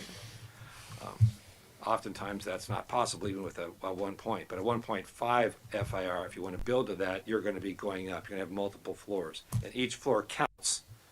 And that's what we're saying here. Each floor counts in determining the total amount of residential square footage that needs to be built. Bill, let me ask a question. Simply describing the area as occupied space, is that too nebulous? I think that we shouldn't make up new definitions, honestly. I think that there's a definition for the FAR, Okay. which says this kind of space is counted towards the FAR. That's the kind of space that should be counted as building area of the Agreed. project. Okay. Any other comments before we go on? I support that. Next. Okay, so under exemptions, I think we've already kind of all, I think I agree with number 1. I like the idea of striking or structures located in the historic zoning district overlay for number 2. I believe that we need to add some language again for the same reasons under number 3. And I would, after it says 75% of the site's FAR, I would add a minimum of X percent of the existing square footage shall remain unaltered. Then the commercial development is exempt, and I would strike all the language in between. Then the commercial development is exempt from the section. So that we don't get a project that is essentially occupying 75% of its FAR and then goes in and totally remodels the building and doesn't have to provide any residential component. And that's kind of in keeping with the spirit of what the city council expressed at their meeting. So what would be the change to that language in 3? Well, that after where it says comprise at least 75% of the site's FAR, I would add, and a minimum of a percentage. I have written down 90 because it basically says that you can touch the building to make your addition, but you're not gutting the building or taking it down and starting new again. Of the existing square footage shall remain unaltered. In other words, most of the building, that 75% of your FAR remains the way that it is. You can make an addition to it. You have to touch it. You have to alter it a little bit, but you're not altering it substantially and not being brought to be subject to the residential component. Now, we introduced that concept early on, but we didn't have this percentage at all involved. It was, you are proposing to add language early on that says the building area of any unaltered existing structures to remain on the property are not counted. Should we be saying that? That's early on. We talked about whether you count existing structure square footage in determining the number of square feet of residential that's required. Yeah. And I propose that you do not count existing structure square footage at all. It's almost as though that structure doesn't exist in terms of our calculation. Well, yeah, and I'm trying to keep that same logic in this language. Why wouldn't we have the same language for both, is my That, question. that's fine. No, that'd be fine. Okay. That's fine. But just to be clear, we're saying as long as it's not altered, right? Not altered and not demolished. Okay. Yeah. But No, then that's you fine. were giving some flexibility and saying 90%. So Well, that- in reality, if you make an addition to the building, you have to, it's where language is difficult, because what does unaltered mean? Right. Yeah. Or, and in the reality, you make an addition, you have to alter something of the building to make the addition. Yeah. So there has to be some reasonableness. But then I would support that we identify that. Yeah. Well, Rather that's why than- was what I tried to do. I said And- 90, and- which I feel is conservative.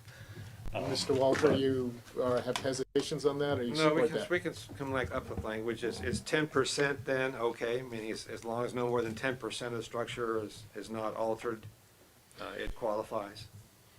Well, I'd be, looking to the architect as far as if your experience of what's practical. Because I think we Yeah. need to be reasonable on this. There's so many variables. It's difficult. But I know. You're saying as that's long, the difficulty with all of this, is that there's so many variables. Anyway. so, Mr. Walters, it sounds like you're going, same concept, just saying as long as you don't touch more than 10%, rather than saying as long as 90% isn't touched. Same. Yeah, it's the Yeah. same thing. Okay. The same thing. Fine with me. Okay. Okay. Matt? I think we just tried How about that out. 25%? I'm fine with that too, because, you open a building up and the next thing you know, I don't want to limit or have the effect of limiting options. I think that if you don't touch 75% of the building, I think I'm comfortable with that. Well, the other challenge, of course, is what you do touch. You want it to look intended. Correct. And so if you make it too superficial that makes it look like a potential lean-to shed. And so I think spirit-wise, let's go to 75, as long as we're that's fine. cool with that. So 25% 25%. in Jeff's language. Got it. Okay. And then number 4, basically the same thing added to 25% of the 25% of the building area of the existing structures. Add the same language, then such projects is exempt from section blah blah blah. Okay. Just taking into account that if you're gonna add square footage, you have to alter the building that you're adding it to. Okay. And then I'd actually like to propose another exemption. I feel really strongly that that what these alternatives are essentially allowing is the doubling of commercial in our community on basically any parcel that has the potential for commercial. And I'd like to offer an exemption that says, if a proposed project voluntarily reduces the project's area to 1/2 of the allowed FAR, it's exempt from this section. It is exempt of its residential component. In other words, if you build at half the FAR, it's already been established that 50% of the FAR is going to go to commercial development. And the other 50 was given, the other half of the FAR honestly was given to these parcels to incentivize building housing. But given the economic burden of doing that, if you limit your project to half of the allowed FAR, you're not required to bring that residential component into existence. And that FAR is frozen except for bringing forward a residential component in the future. In other words, you freeze the FAR at a half. For the You get to commercial build side. you get to build your commercial project. Mr. Developer lives there forever. Decides to sell the property. Someone says, "I want to build houses on top of this." You get that FAR back to build the houses on top. But otherwise, no more development on that parcel. So the benefit would be less density, more open space in the commercial area, Less bulky buildings less bulky buildings. that are commercial in nature. We said in establishing these zones and establishing the residential component that the massing and the density was acceptable because we were going to bring housing forward. Now what we're saying is it's okay to have the massing and the density, the physical density of big commercial buildings because we're going to build housing somewhere else, which I happen to agree with Caitlin. I don't think it's going to get built. But Well, that's another unless topic we make it get we need to keep that on our agenda to discuss. so Don't go away from that. Let's bring some thoughts on this. My first reaction to that is that I don't like it because it's not in keeping with the idea that we're trying to create more housing. You're creating a way for people to avoid building the housing, which is the whole point of this exercise, is to create the housing. So I don't. But we're creating ways for people to avoid building the housing by making land dedications. Well, we haven't gotten to that. No, I know, but that's what I'm saying. You know, that my concern is that we're allowing the doubling of commercial development, and I don't think there's strong enough language yet to require the doubling of housing components to get built at the same time. Maybe we'll get there. Maybe we'll require that and make sure that it gets built before the commercial gets built.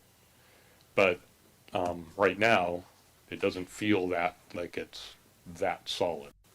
So I'm giving a way of not utilizing that extra piece of the FAR until it actually may be provided as residential use on that site. Go ahead, Steve. Finish your. Well, if somebody, what is included in the development? So if you could put a building that's 10,000 square feet on the property, but you build a 5,000 square foot commercial building, and what do you do with the other 5,000? I mean, there's a lot of things that could be done to it.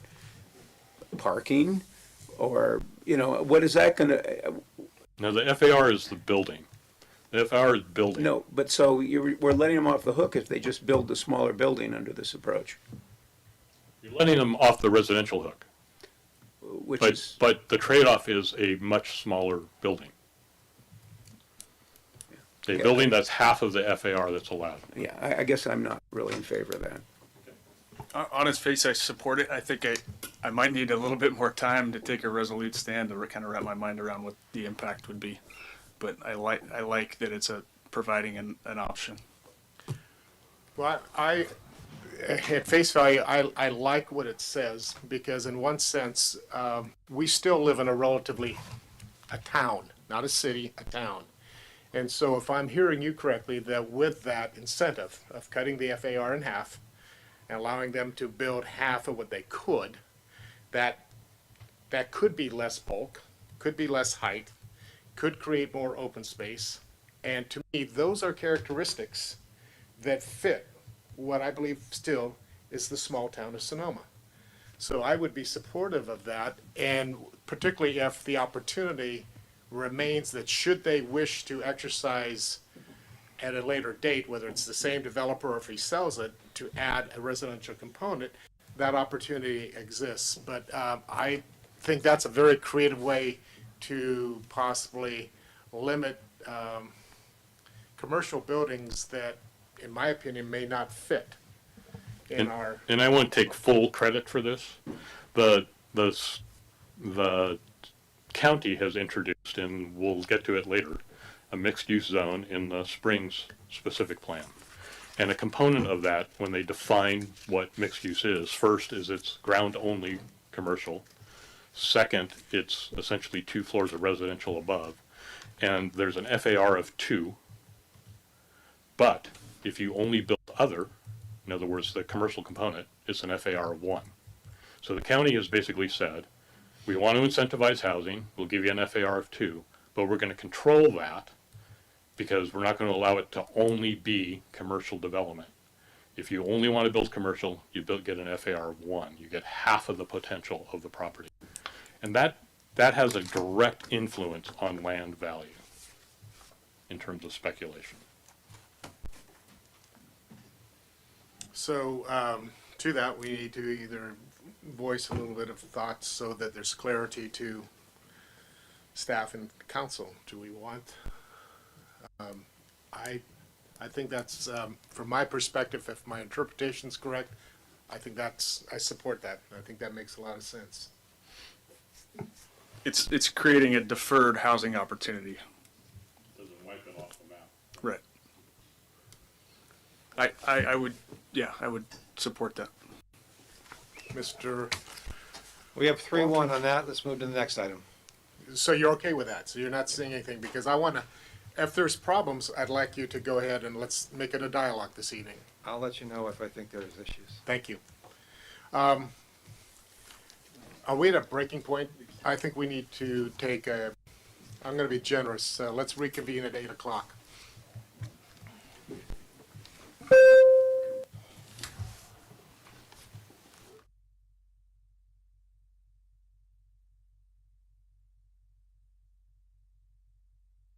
I'm not staying for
All right, so I assume that we're gonna move down into alternatives. Yes, and if we ascribe, Mr. Wilders, to your formula on the size and number of units that are required, then subparagraph C is no longer necessary. Okay. Right. Okay, so item one, under item one under the alternatives in terms of item E, and that is land dedication. I'm just going to go through one by one. I think land dedication ought. This is how I look at land dedication. One, the housing doesn't get built, isn't required to get built on the property. I think that the housing as a fundamental should be required to be built. Two, you will never find land because the zoning, the C and MX zoning is the highest density residential land that we have in our community. You'll never find land unless it's 20 units to the acre, and you won't ever be able to provide your residential component on that because you'll have to double the number of housing units that land can provide. Because even if it's zoned at 20 units to the acre, it's required to provide 20 units to the acre housing or thereabouts.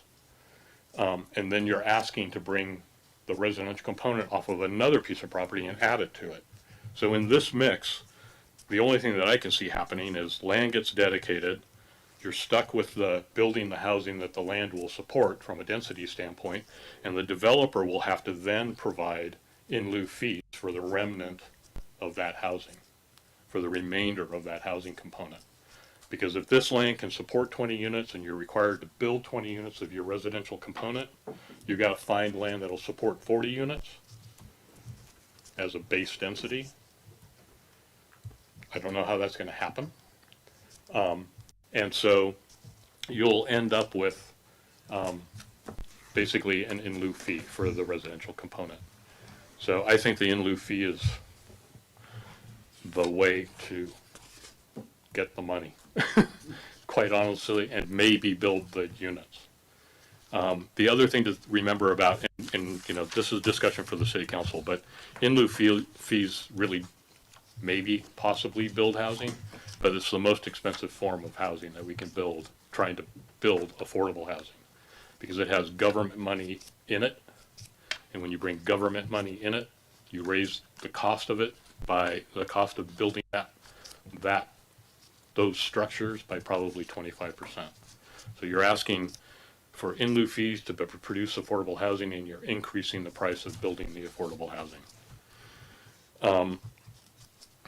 And I think the acquisition and rehabilitation and conversion has basically the same issues surrounding it.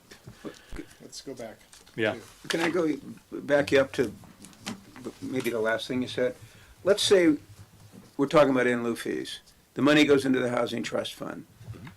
In my thinking about this, I'm thinking about the Housing Trust Fund like we used to have redevelopment money. We just go buy land with it, and we give it to Saha or some Burbank or somebody else, and they build the project. So how is that doubling the cost? How is that increasing the cost of the project? Because because the city is given that money, and when the city gives that money, it requires a certain wage structure in the building of that project. You mean then they have to do the prevailing wage And if you use the Sonoma Village Oaks project up on the highway as an example, which was exactly the scenario that you're talking about. Mm-hmm. The city bought the land, gave it to a developer built affordable housing. That if you look at the line items on that cost per square foot was when you add the government costs related to it, project management from a city standpoint, added wage costs, it was about 25% of the project that raised the dollars per square foot. And it's unfortunate because we all want to do the right thing, but that's the reality. So the least expensive, most affordable way to produce housing is to produce it, is to make it and make it happen, and not by government. So, Mr. Chair, this, Yeah. this is a case where you're having an additive source of funds on top of the existing process of collection of funds that we've got through our affordable housing or through how we collect money that's, deposited into the Housing Trust Fund. So in the case of, if I were Burbank or Saha, I'd love to be given land because that's the problem. And then I add my money on top of that to develop the Saha project. So we, the city, gave the land.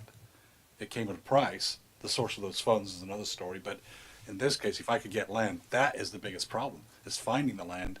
And in the case of any development, we all know that the price of land is the problem.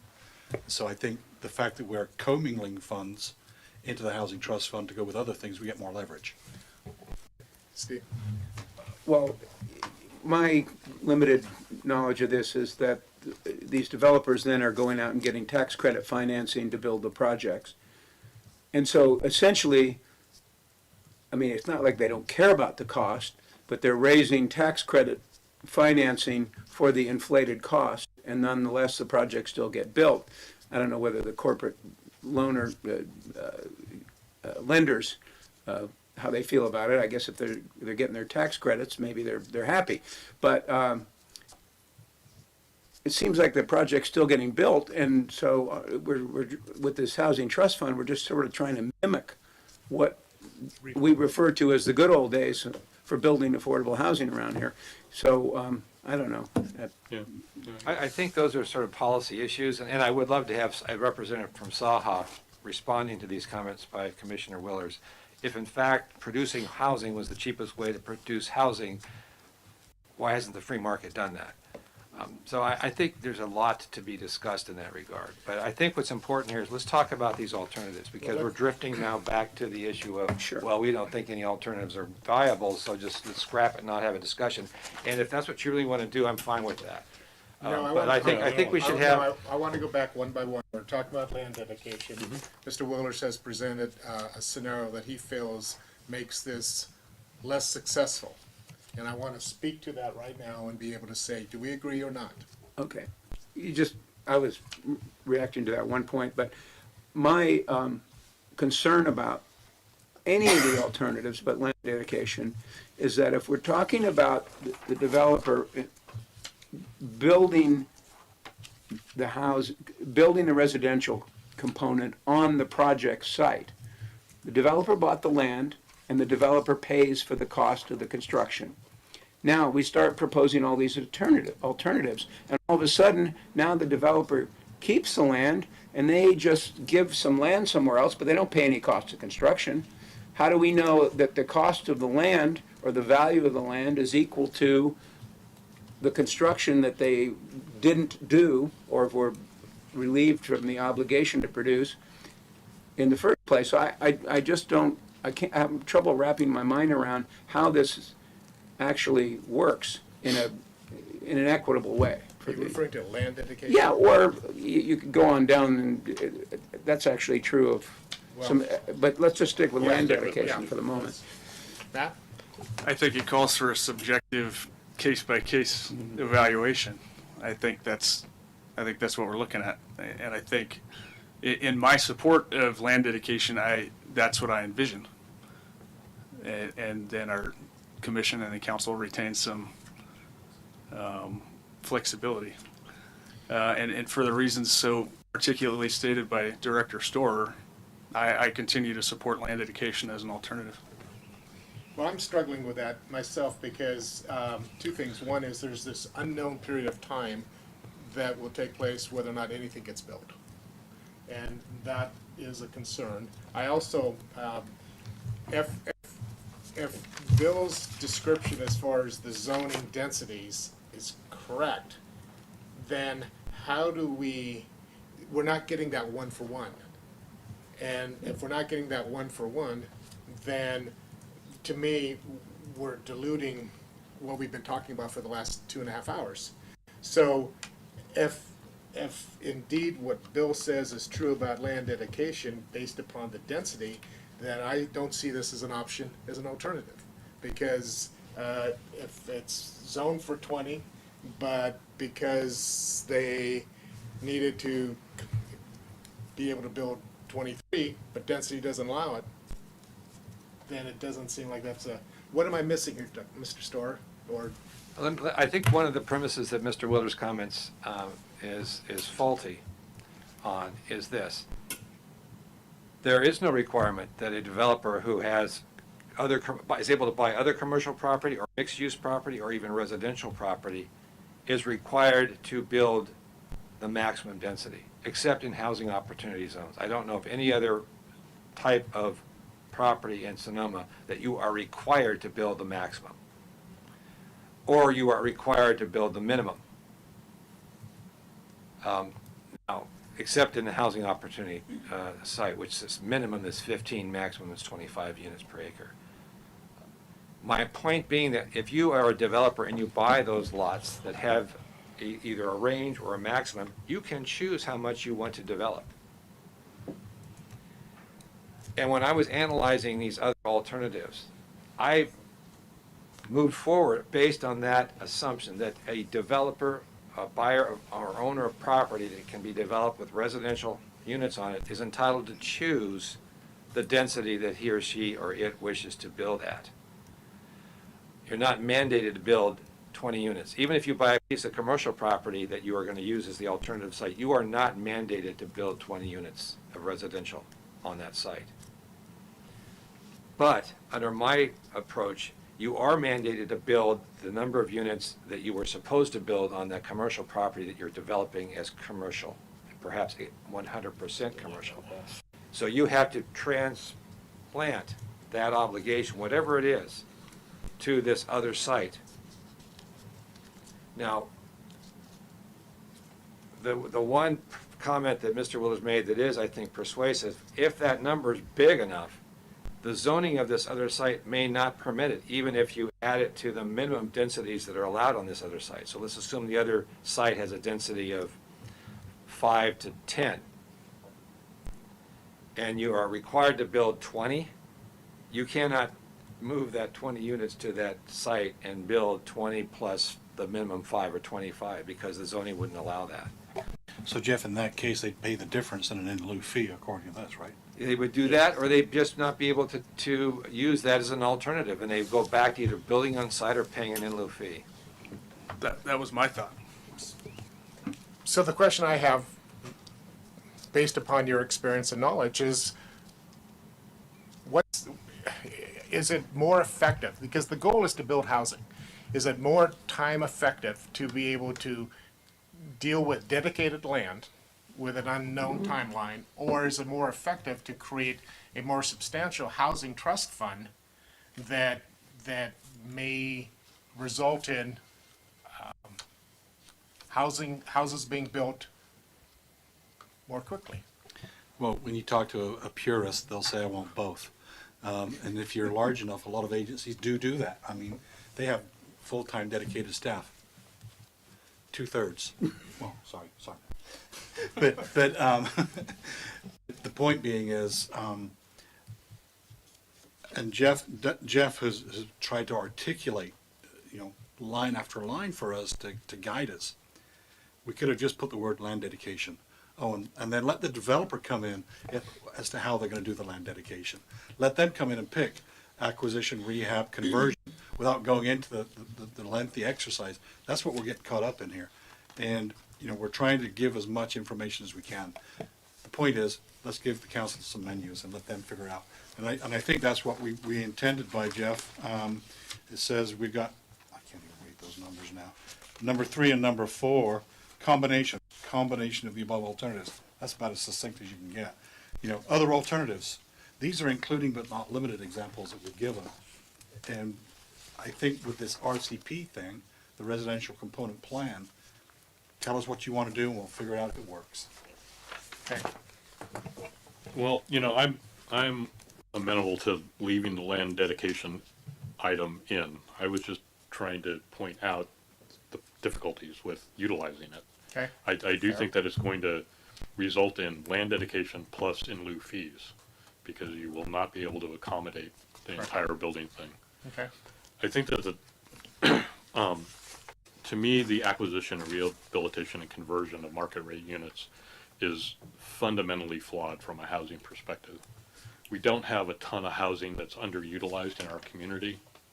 And I can tell you that the $1 million houses that are in the marketplace aren't going to be the ones that are sought after to convert into capital A affordable units. It's going to be the marginal, the low cost housing that's in our community that's going to be sought to convert into capital A affordable housing. Yet it serves a purpose as small A affordable housing in our community and will necessarily, essentially, displace the people that are in that housing.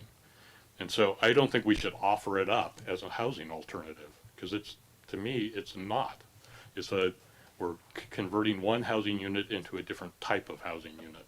And yeah, it gets us RENA numbers, but we should be getting them in a different way rather than displacing families in our community.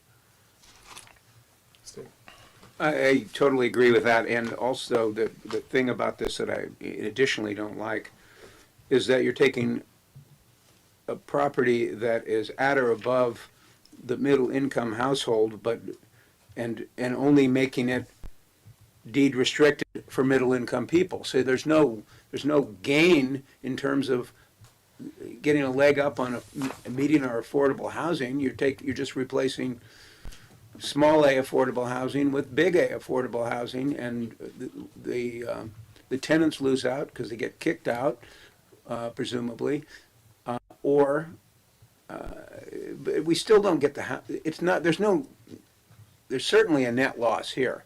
I mean, there's already these houses, so how somebody gets credit for not building new houses by buying middle income housing and making it deed restricted for middle income people is just totally escapes me. I think we should scratch this one. What if it's contained within an RCP that it's making use of other alternatives as well?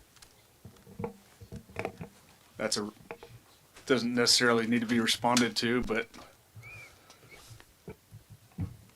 You mean, what if somebody came in and say, well, we're going to do a sort of a smorgasbord of, we're going to choose off this menu, we're going to have one of these, one in lieu, or this much in lieu, and this much land dedication? Yes. I think a whole community is made up of everything. It's not made up of capital A affordable housing and the wealthy.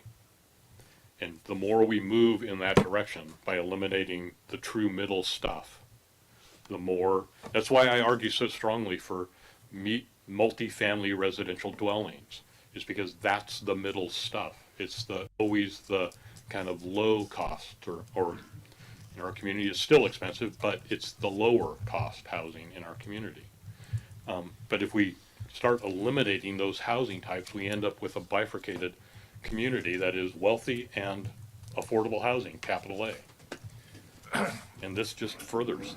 Well, if that goes 180 degrees away from what I want. I've been very vocal about the missing middle, and if this is a process that would indeed create the greater spread, then I don't support it. Mr. Chair, the intent behind this one is to carve out a niche for that middle income, because we've heard that from our council. We've heard that when we changed the 20 to 25 and that 120 above the 120% AMI. So this really is no net increase, but the increase, we've shifted the flavor of what that housing product is in perpetuity for a specific class. So Which would be middle. which is the middle income, yeah, not moderate, but middle income. That's above the moderate. And so that's allegedly the firefighters, the policemen. So this is planning directors. this is our attempt to try to address the cry for creating something for the missing middle. Right, and if you look there, it says they may acquire. They don't have to do this. This is an option. And again, I could see that actually happening with, in this RCP, I might be able to go buy 4 units over there, dedicate some land there, pay some portion of the in-lieu fee for my obligation. It was just intended to try to come as a menu, a potpourri, if you will.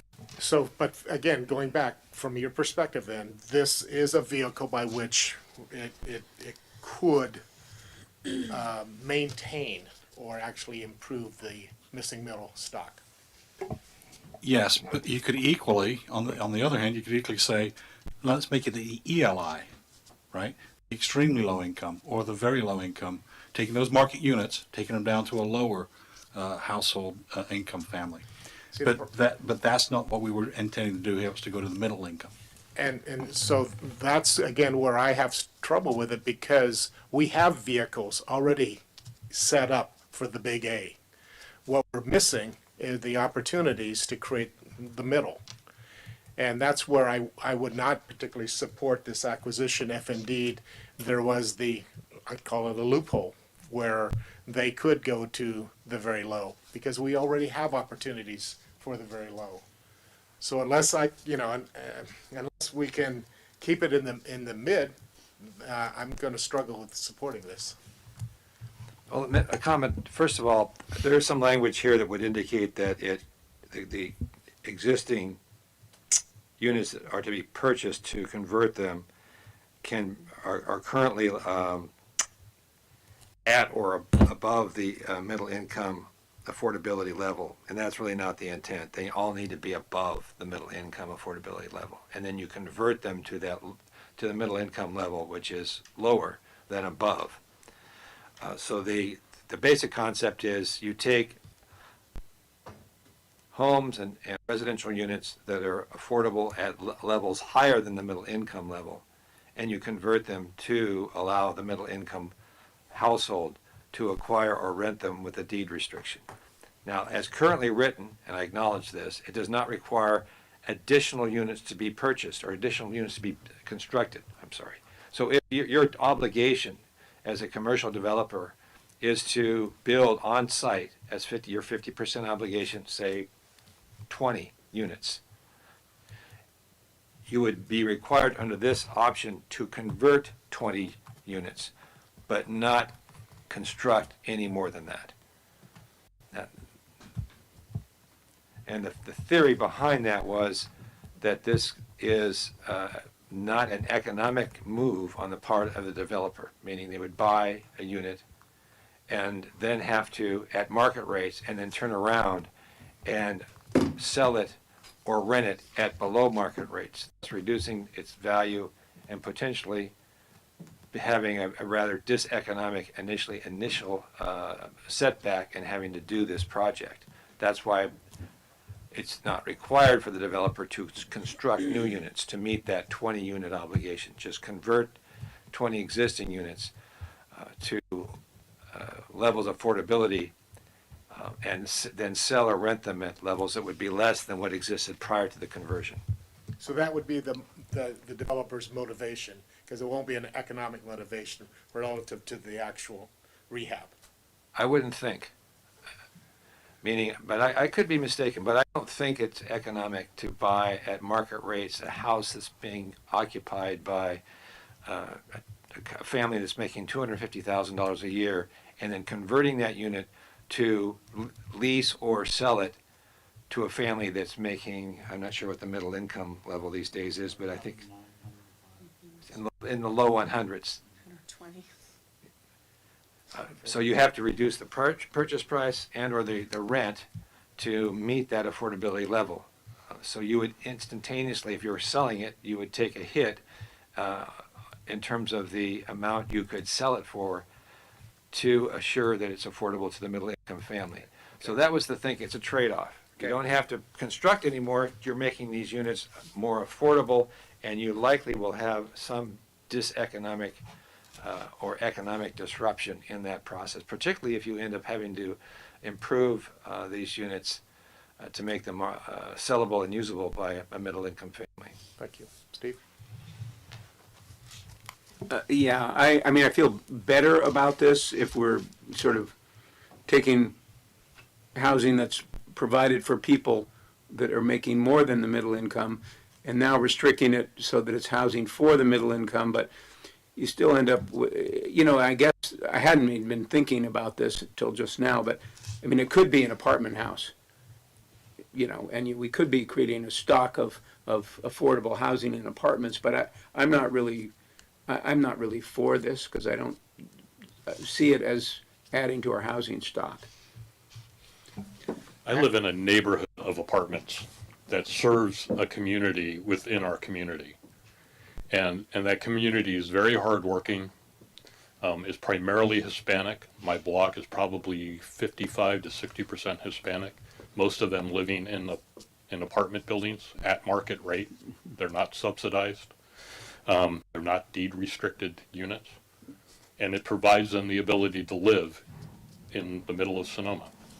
If those apartments are scavenged and created as capital A affordable units, we've destroyed a piece of our community. We need apartments in our community. We don't need to turn them into a capital A affordable buildings. We need them in the marketplace.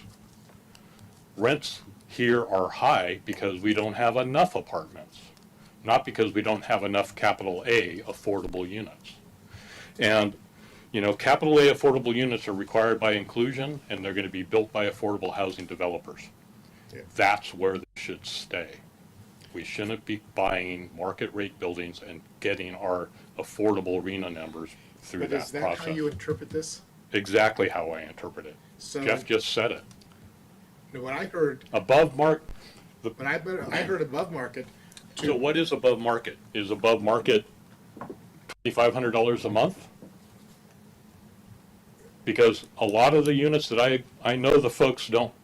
They wouldn't qualify necessarily to pay that $2,500 a month, but they're paying it for their apartment. And they're living in the center of town. And yes, it's probably 50% of their income, but they're not in a capital A. They may not even qualify for a capital A affordable housing. They may not even qualify for that. Well, So that's middle income housing. What is missing middle? When you look at the people that coined that phrase, missing middle is SB 9. It's taking market rate housing and converting it into multiple unit housing. It's not taking market rate housing and turning it into single unit affordable housing. That's what SB 9 says. You can take a parcel and put 4 units on it. That's missing middle housing. It's taking a parcel that only allows 1 and making 4 out of it.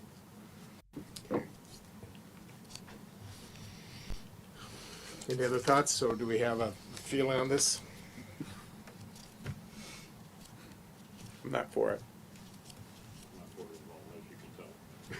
Well, I'm really mixed, because I'm hearing two things, because I think we have been ineffectual in creating the missing middle. And part of it is by Sacramento, and the part is, as you just expressed, we get big A through inclusionary, we get big A like Burbank and Saha. That's how we're getting it. I want to see us get something for that middle. And so I want to know, I'm hearing 2 stories right now, and so I'm sitting right now on the fence, because I'm not quite willing to tip either direction, because it's inconsistent, or not inconsistent, it's just 2 different versions.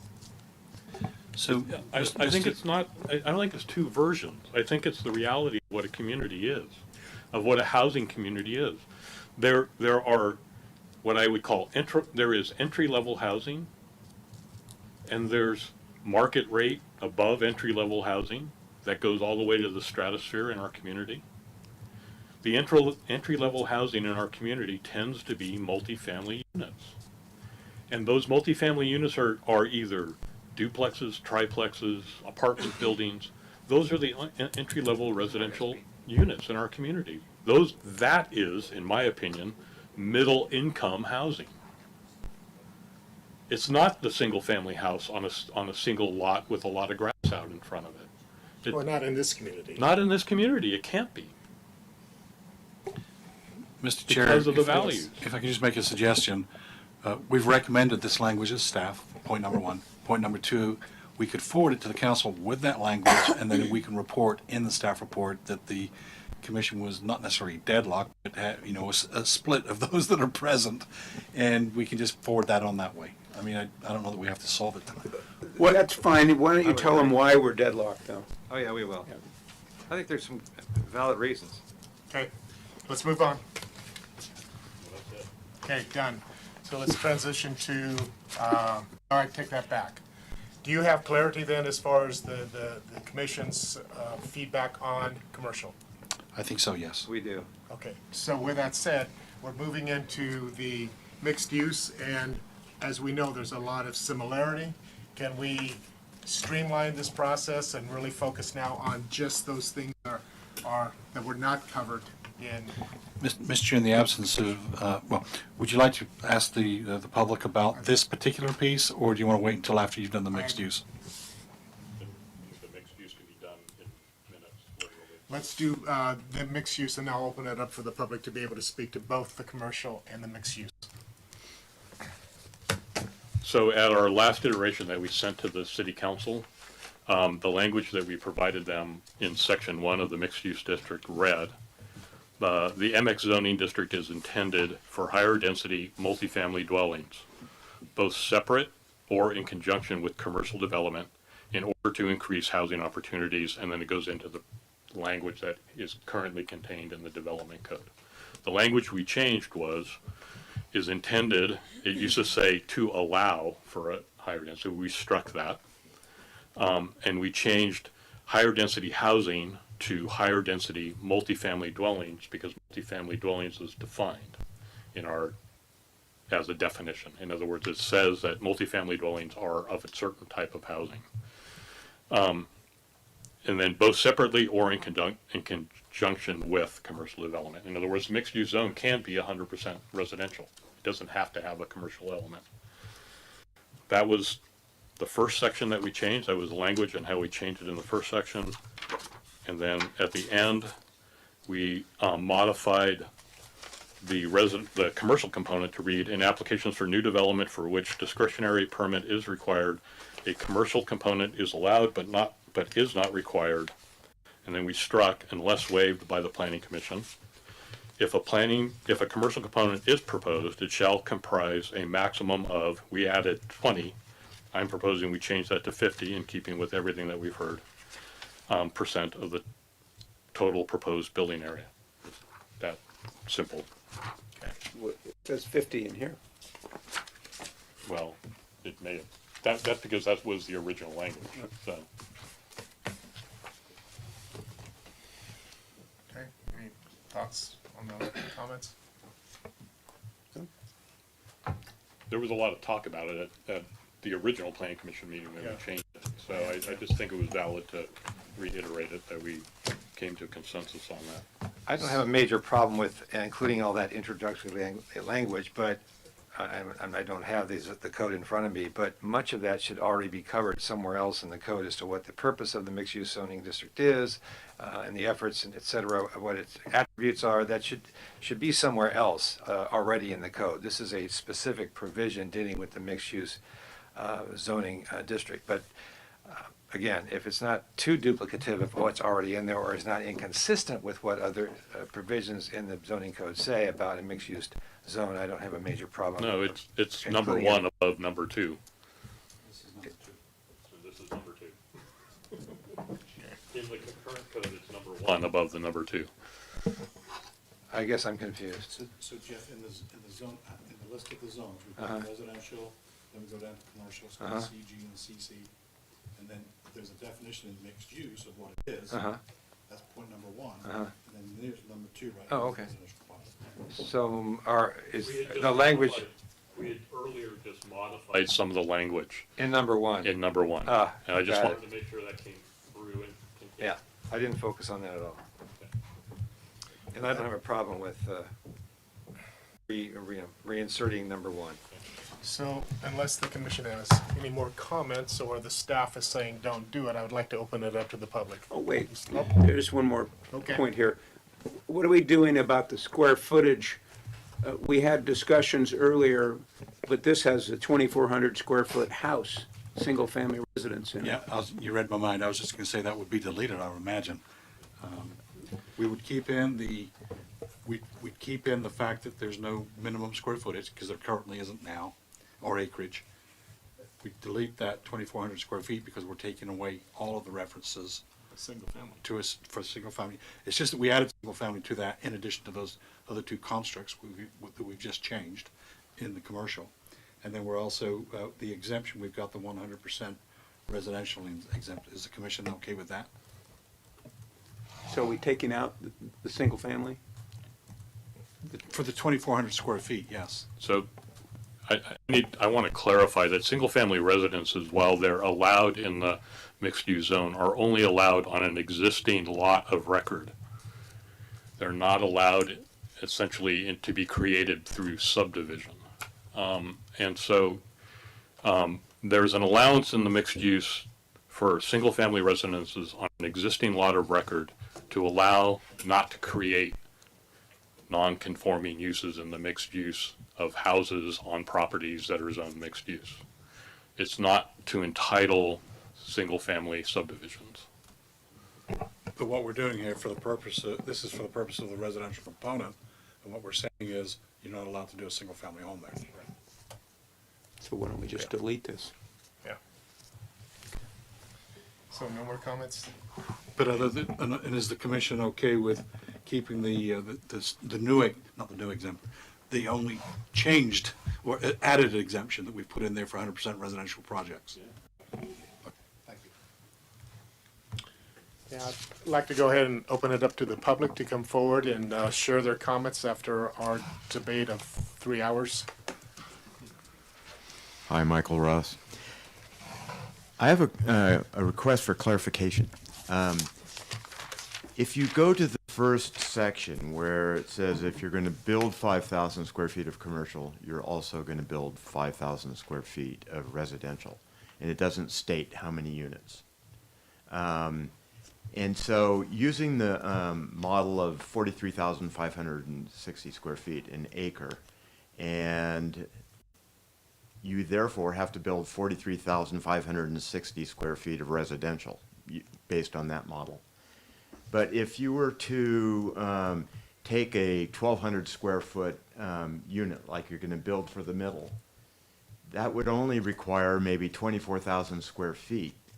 So, but forcing the builder to build the difference between 24,000 square feet and 43,000 square feet, and basically overbuild, because you can't exceed the 20 units per acre. So I'm trying to understand, at a certain point when you reach a building size, are we asking the builder to build larger units, or because really you only need 1,200 square feet to build for the middle, let's say, or 1,500 square feet or something like that. But you're saying if you're going to build 43,000 square feet of commercial, you have to build 43,000 square feet of housing, but it's on an acre and you only can build 20 units per acre. So the one-for-one correlation at a certain point crosses the need, and we're overbuilding. I think, Michael, the notion was if you're going to build out, if your parcel's an acre, you're going to put all commercial in it, and you're in the commercial zone, you need to find either in-lieu fees to pay for the residential units you're not building, or find some other site where you can put 1 acre worth of residential units on that other site. I totally understand, but what I'm saying is you don't necessarily need all 43,000 square feet to build those units. No, the way that the math works actually is that there's the average unit size figures into the calculation. So that 43,000 square feet, there's an average unit size for the residential component that's produced on the, let's say, on-site project, right? In the case of the acre, the average unit size is 1,089 square feet. If you just do the math and divide 20 units into the 43,000, or half of the 43,000, that's the average unit size. Right. That is then used as the residential component to produce how many units you have to produce as part of that 43,000 square feet. But you still can't build more than 20 units on that acre. It says that because you are building 43,000 square feet of commercial, you're required to essentially find 40 units worth of building because of the average unit size. 40 units or 20 units? Or whatever the units, whatever the number of units is. That's where this is complicated. But the 1-to-1 ratio, essentially on the 1 acre parcel, you're allowed 20 units to the acre. So even though you're building 50% of the square footage, you're utilizing the entire density of the property. That average unit size is a little over 1,000 square feet. When you maximize your commercial element, we're saying that there's a 1-to-1 ratio relative to that. And that 1-to-1 ratio is the 43,560, and that the average unit size desired by the community is the average unit size of the original parcel. And then you divide that and it says you have to build 40 units. It's not the other way around. It's not building bigger units. It's actually saying that we want to build moderate units and we want to build more of them. And you have to build more of them because you're asking to build more commercial. I understand that math, but basically what you're saying is that you have to double the full build out of that acre, 40 units elsewhere. That's the problem with all of the alternatives. I think you get it. Yeah. I get it conceptually like that because you can't double the density unless you ask someone to double the density. Right. There's always going to be a parcel that gets utilized, and there's always going to be in-lieu fees when you transfer the residential component to somewhere else. So the in-lieu fees in your mind are based on what? The 43,560 square feet? That's the project. Yeah. Okay. And that's why I threw back the incentive of half the commercial. That's why I, and I agree with the county in the way that they structured their mixed use element. It's like they're incentivizing housing, which is what our code is incentivizing. It's incentivizing the production of housing on parcels within our community. And if you don't get that incentive by means of development, then you restrict the development that's utilizing the property. So the county said everyone can build just a commercial development, but they only get half of the FAR. Yeah. There's a difference, though, I believe. They don't have a residential component. It's just the ordinary course of doing business, correct? No, they have a residential component. As we do in the commercial zone? They don't have a residential proposing component. it. They have a mixed use zone that they've defined in that study area, that they've added to that study area, the mixed use zone. They've given it an FAR of 2 if it provides housing on its upper levels, and commercial on the ground floor. That's what they define as a mixed use building, which is good. And 2, if you only build commercial, you get an FAR of 1. But that's not the current code now, correct? That's what they are proposing in the spring specific plan. Just wanted to make that point clear. Because I think it's really good language. Proposed language, Bill. It's proposed language, Okay, but it's excuse really me, good. Commissioner Because Willers. it actually is what we were intending, Yeah. but it's clarified. Thanks for that clarification. Anyone else? Please identify yourself and your address, please. Oh, yes, yes. First name Robert, last name Frank, 1272 Larkin Drive. And I'm not exactly a novice to real estate. I came here expecting to hear different things, namely your presentation, sir. So anyway, starting in 78, I started buying tract homes. In those days, you can buy them for 5% down. And they would cash flow. And then I graduated to duplexes on Railroad Avenue because the developer there was in financial distress. So I could buy those for 10% down. And I really appreciate your comments about apartment buildings. But to this man's point about when market forces would enable these things to pencil out and they'd be economically feasible. But the reality is that the eviction laws are so onerous. You become married to the tenant, whether you like them or not. I had to completely get out of the apartment house building business. I was in Oakland, California for about 15 years. It got to the point where you might as well hand the title papers over to the tenant. And they would introduce this tenant law in Sacramento, and it would some of it would pass, some of it would fail. They'd just reintroduce the same tenant legislation, a year later.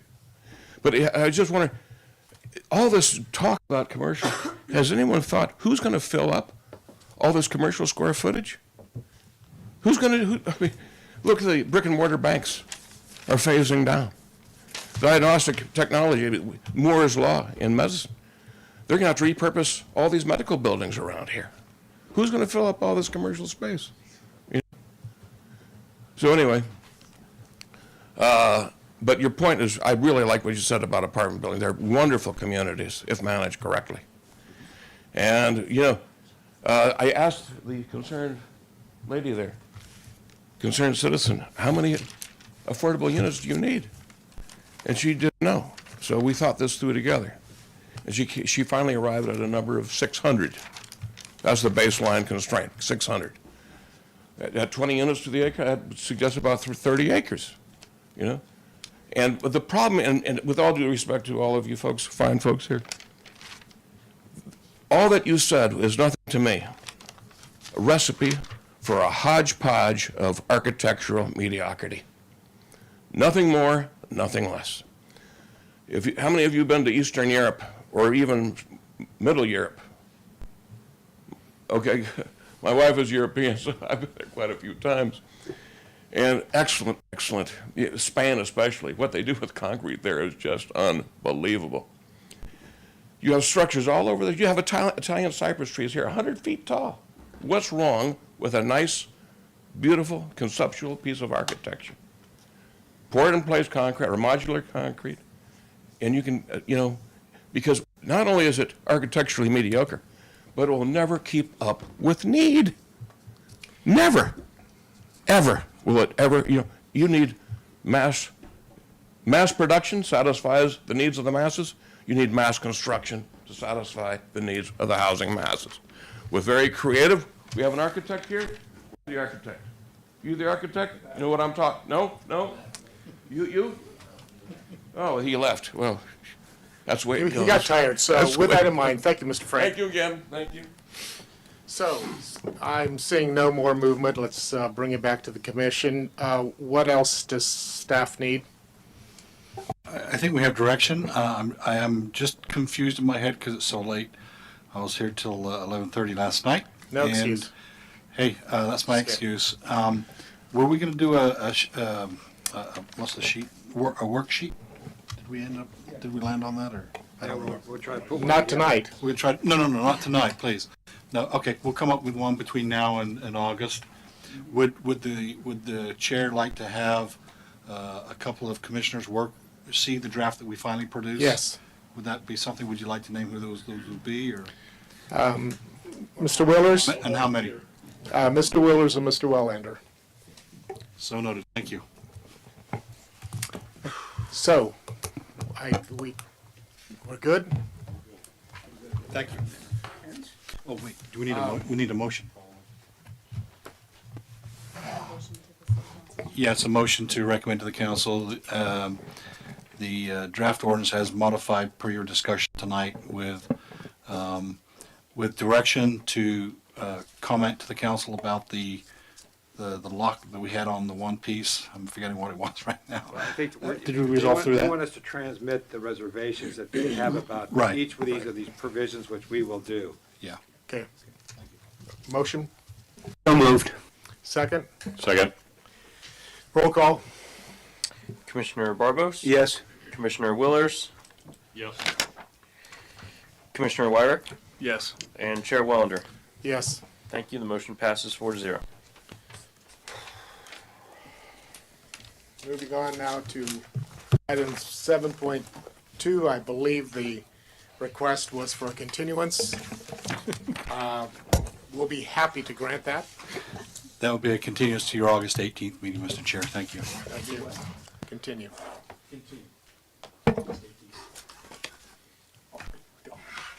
So, then moving now on to I believe, the last agenda item, 8.1, which is a study session, and it's for the variance, exception, and design review for the application of a house at 189191 Church Street.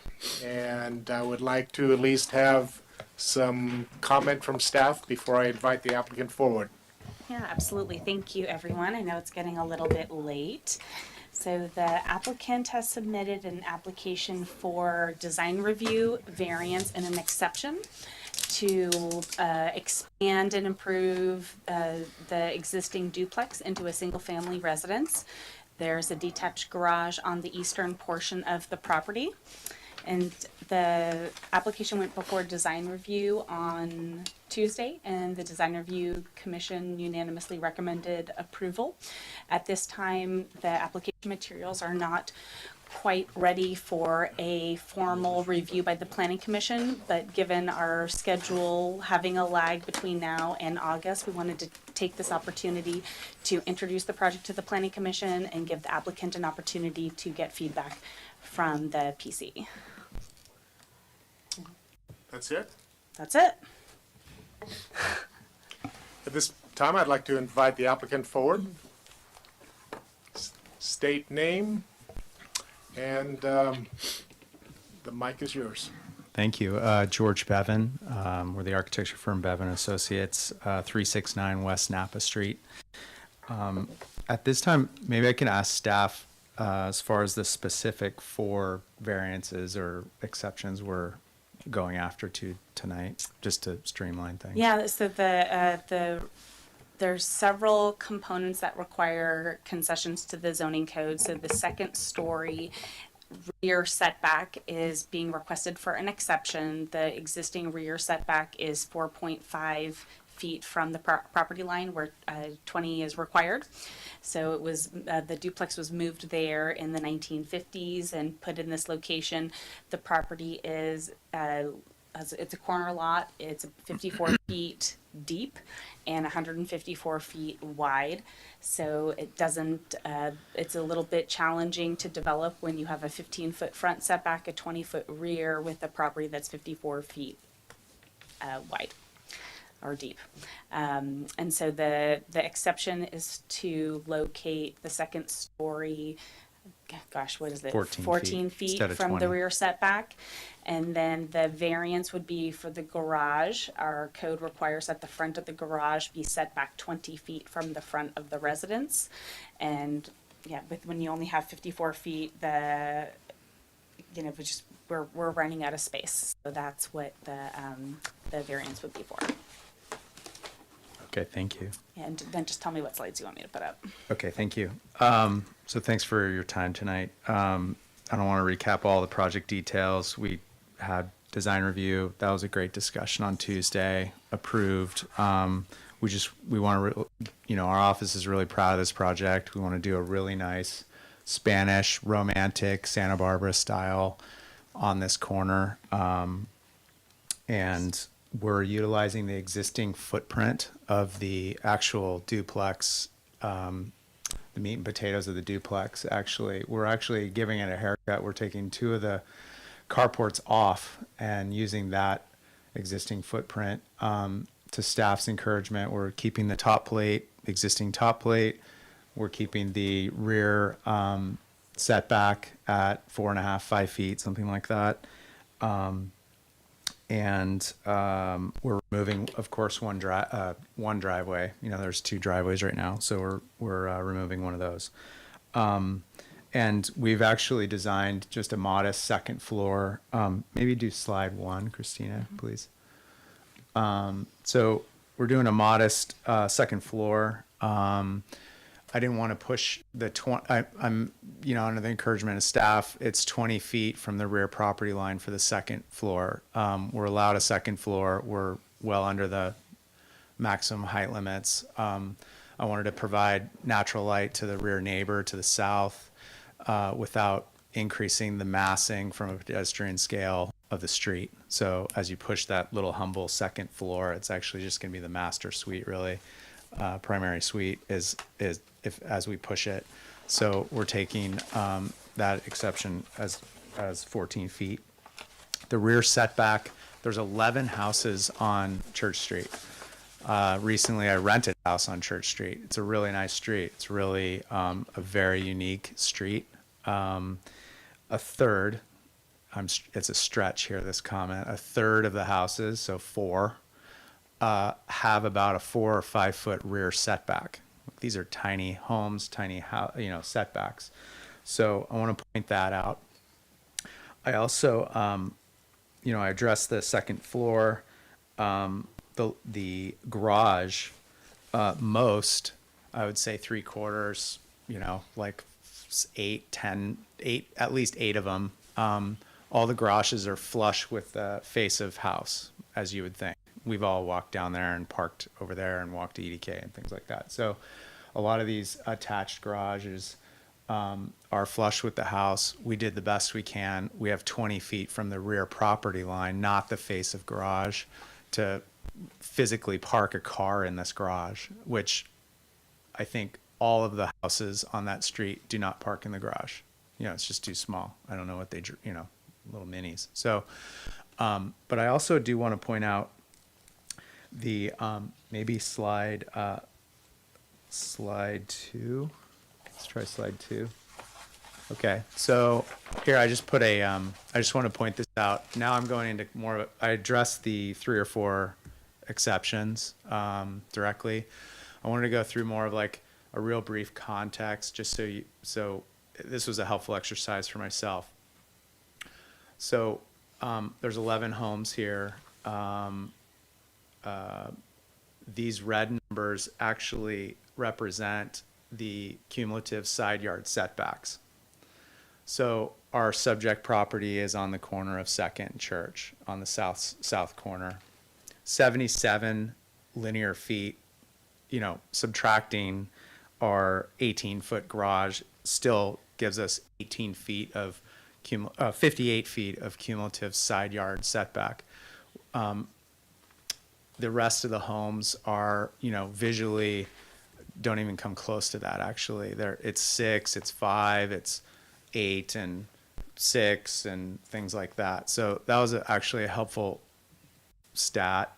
Across the street is a similar lot. It's a smaller lot, but still, yet it's one of those 3 or 4 houses that have 5-foot setbacks in the rear yard. So I wanted to put that into context as far as how much actually like keeping our second going up into a humble.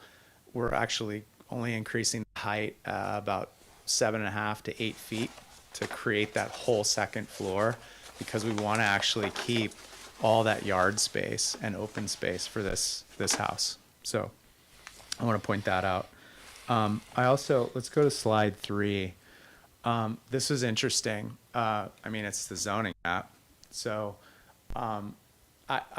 since moving here in like 2003, I've always been interested in edge conditions for zoning. So quite literally, our subject property is right on the edge of basically it's Church Street. I want to think of actually a small residential community, kind of pushed into almost like a commercial business district of just off the plaza. So our lot, as well as 3 Sticks, I would argue, just from a conceptual design standpoint, is on the edge condition. So there's talks and there's drawings actually depicting, privacy. We've created the yard space. Now how do we do privacy and security and things like that? So we've created some walls as part of the archetype of, the Spanish style, and we can go, I have photos and things of like the barracks and things like that, and 3 Sticks, most importantly. So there's context and precedent for, creating a modest height wall to kind of, in a tasteful manner, create privacy and security for this property. So, I have other notes, but I think I'm just going to keep it at that, if I could. I have, just so you know, I put it on a thumb drive. Staff has available, like, most of the garage pictures on the street, if you want to talk about the garage situation. I gave the setback context, and then there's kind of around town. I took 2 blocks off of every direction of the plaza. And this actually, the west side is very unique because, you're mixing offices with this residential street, whereas the east side, you don't necessarily do that. So, thank you. Very good, thank you. Anyone else like to come forward and speak on this project? I know the applicant is not shy, but I won't force him up at the mic, so I'll bring it back to the commissioner. This again is a study session. If you have some general comments that you wish to express, now is the time. I have a question for staff. I noticed in the staff report, it says medium density residential. And this is taking a duplex and turning it into a single-family house. Is there an issue with that, given the zoning and the density that would be required, given the lot size? Yeah, looking at individual lots and density is a little bit challenging. Typically, when we're calculating density, we're looking at subdivisions and taking a bigger piece of property and splitting it down and figuring out how to, making sure we don't exceed the density. For this particular property, currently it's a duplex, so it's 2 units. So currently it exceeds the maximum density. If it goes down to a single-family residence, it would be lower than the minimum density. So in either case, we have conflicts with our density standard. So if I would be happy to pull up the findings for an exception and a variance, if it would help the commission. In terms of the density, what are we looking at, a variance or an exception? So for the density, neither really. A single-family residence is principally permitted, as is a duplex. So both of the uses are allowed by right. Pull up the, So the differences between an exception and a variance are pretty substantial. And as the applicant mentioned, we had conversations about the ability to do a variance for the second story. Our staff's recommendation was that an exception would be an easier approach. And once you hit the variance, the findings are different. You have state mandated findings. In an exception, there's some flexibility for the property owner's choices. So you're allowed to do an exception for dimensional standards, distance between buildings, building area coverage, landscape and paving, setbacks, structure heights, numbers and dimensions of parking area, loading spaces, landscape, lighting requirements. And the findings include, number 1 is the adjustment authorized by the exception is consistent with the general plan, any applicable specific plan, and the overall objectives of the development code. can you read the sentence under number 2? Yep. An exception to the normal standards of the development code is justified by environmental features No, I meant up above. Oh, sorry. B, the last sentence of B. The number and dimensions of parking areas. Loading space, that one? The authority to grant exceptions. The authority to grant exceptions does not include allowed land uses, residential density regulations, subdivision standards, or fence heights. So an exception may not exceed 30% of the standard from which relief is sought. Any other comments? Well, this seems to prohibit an exception for density regulations. Yeah, I will defer to the planning director. As I mentioned, I'm not looking at individual properties at this scale for density is challenging. We currently exceed the maximum. It isn't allowed. It's principally permitted that they have a single family residence in the zoning district. So, Mr. Chair, this is a case where we have not formulated a staff recommendation yet. We're looking at the issues. This is an opportunity for the applicant to explain why he needs an exception, to explain that we're neutral at this point, not necessarily neutral, but we're ambivalent to the question of answering that here at this point. And so this is his opportunity to make a case for the project. If he chooses not to discuss the exceptions or the variances, that's by choice, but we'll formulate an application, a recommendation on the application when it's ripe. Thank you. Yes, if I'll just finish going through the differences between the findings. So number 2 was an exception to the normal standards of the development code is justified by environmental features or site conditions, historic development patterns of the property or neighborhood, or in the interest of promoting creativity and personal expression in site planning and development. That language is very different from the findings for a variance. The third is granting the exception will not be detrimental to the public health, safety, or welfare, or injurious to the property or improvements in the vicinity and in the same zoning district. So that second finding is pretty broad. When we get down to the variance, and to remind you, the variance is for the 20-foot front, the 20-foot setback from the garage from the front of the residence. So the findings for a variance, as I mentioned, these are state mandated findings. So the adjustment authorized by the variance is consistent with the general plan and any applicable specific plan.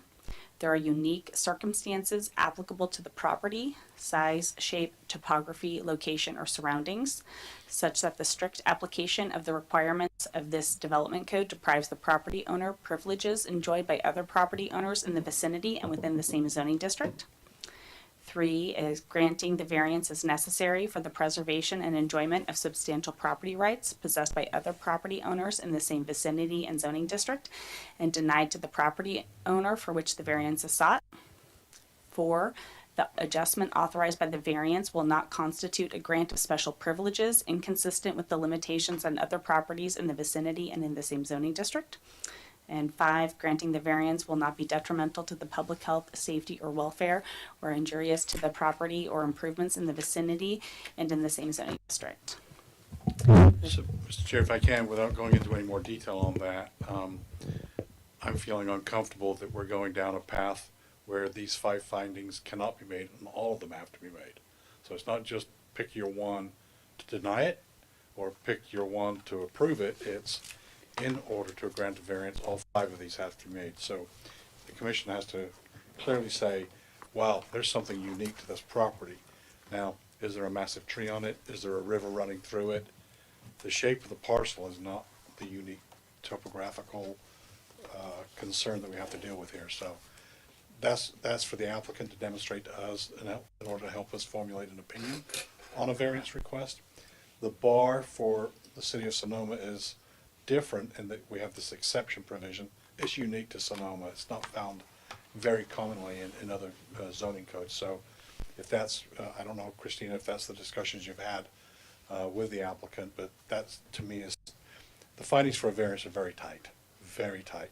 You don't give them away willy-nilly because somebody can pay the fee and because they've got a tree in the wrong place they want to remove. That has to be something that's unique.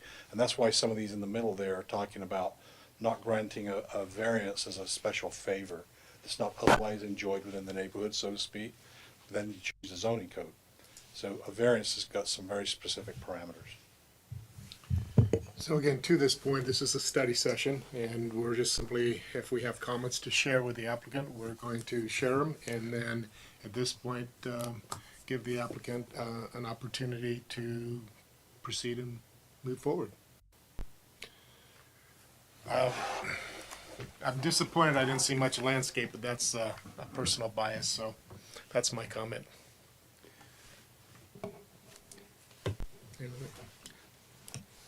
Well, first of all, it's a very attractive building. I like that building. I'm familiar with Church Street. I had an aunt that lived on Church Street in the 1960s, before most of you were born, and spent some time there.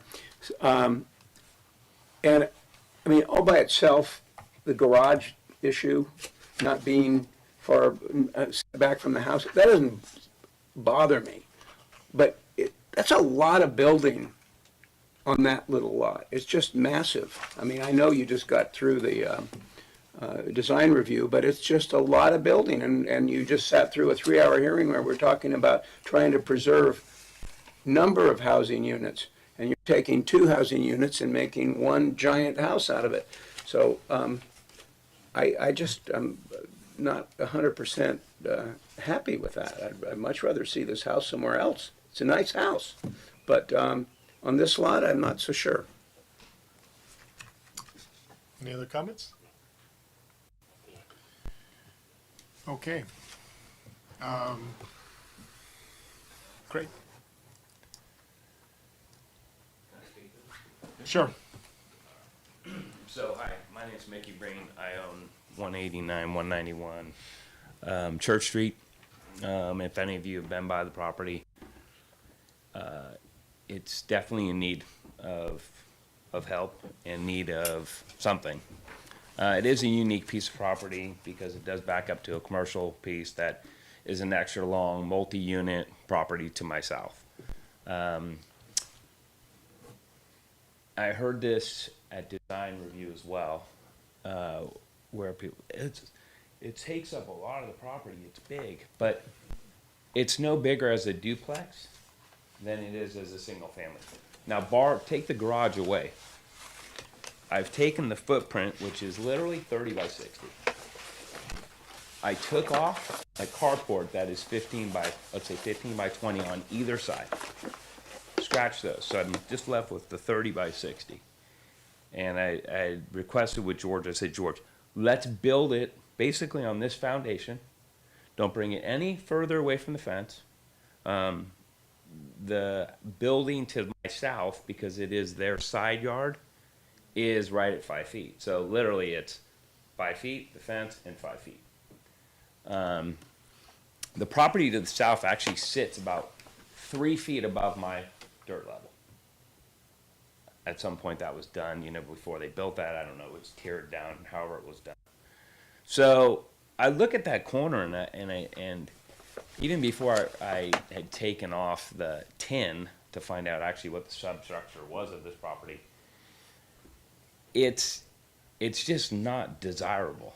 The look of it, everything about it is not desirable. Even if the grass was green and whatnot, it's just not a desirable. The pitch of the roof in the back architecturally, it's got two hips, and it's just not what I would think that the town of Sonoma would like to see 800 feet from the plaza.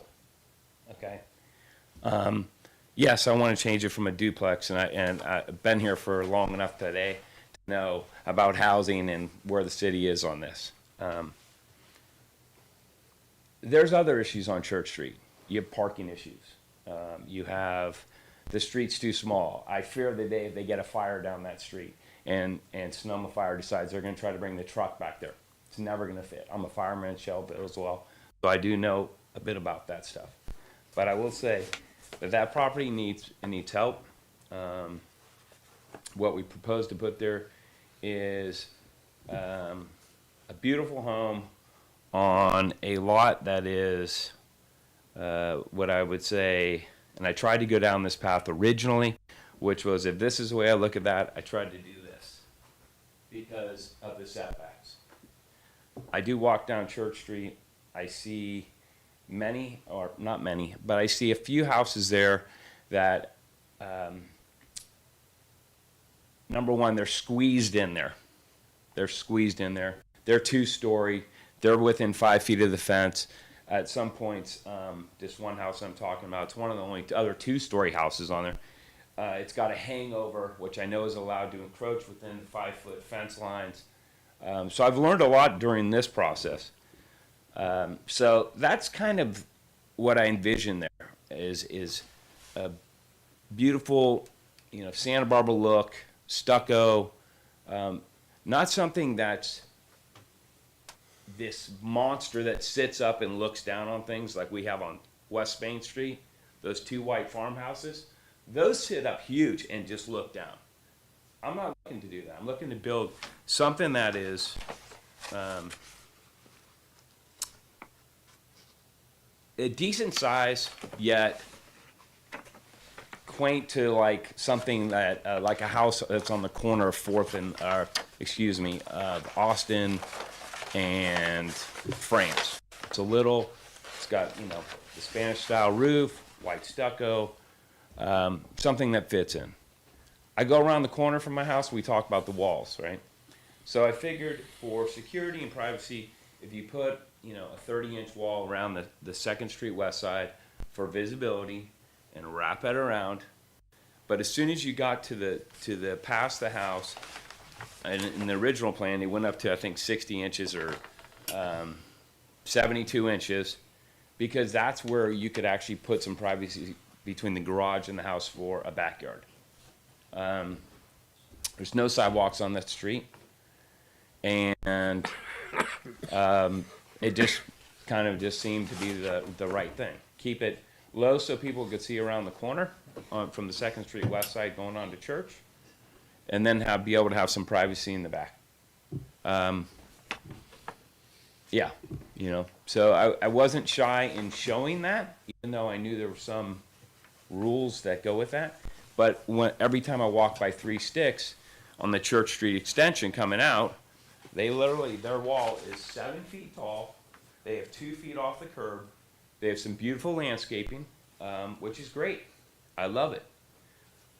But they got to protect their inside. And that was done not that long ago. And they literally have a car gate on one side of that, and they have a arched door that goes back into, I don't know, whatever it is, a party area or whatnot.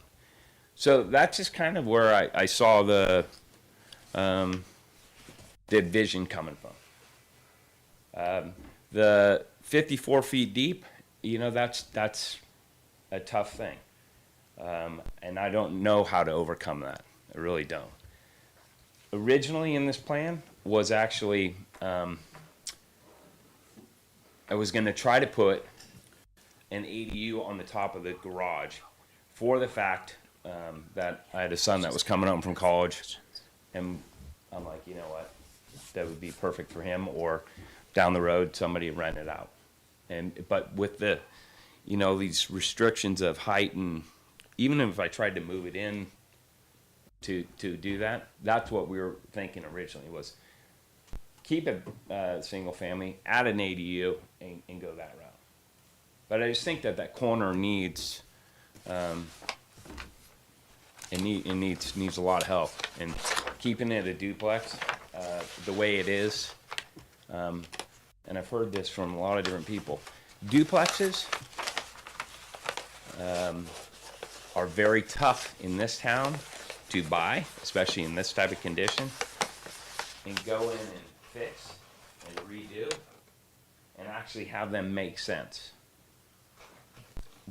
They don't really make sense that way in the town of Sonoma. And so, I have the opportunity to make something at that corner that will stand out. It will help the neighbors. I have letters from the neighbor on the south side, which is Carmel Quinn. And I showed her these plans I went and met with her, 6 months ago. And sat down with her. She's an 85-year-old lady. Sat down and I went through all the different plans with her. And she said, I support what you're doing because you're making something better in the area of town. And I own plenty of property in this town.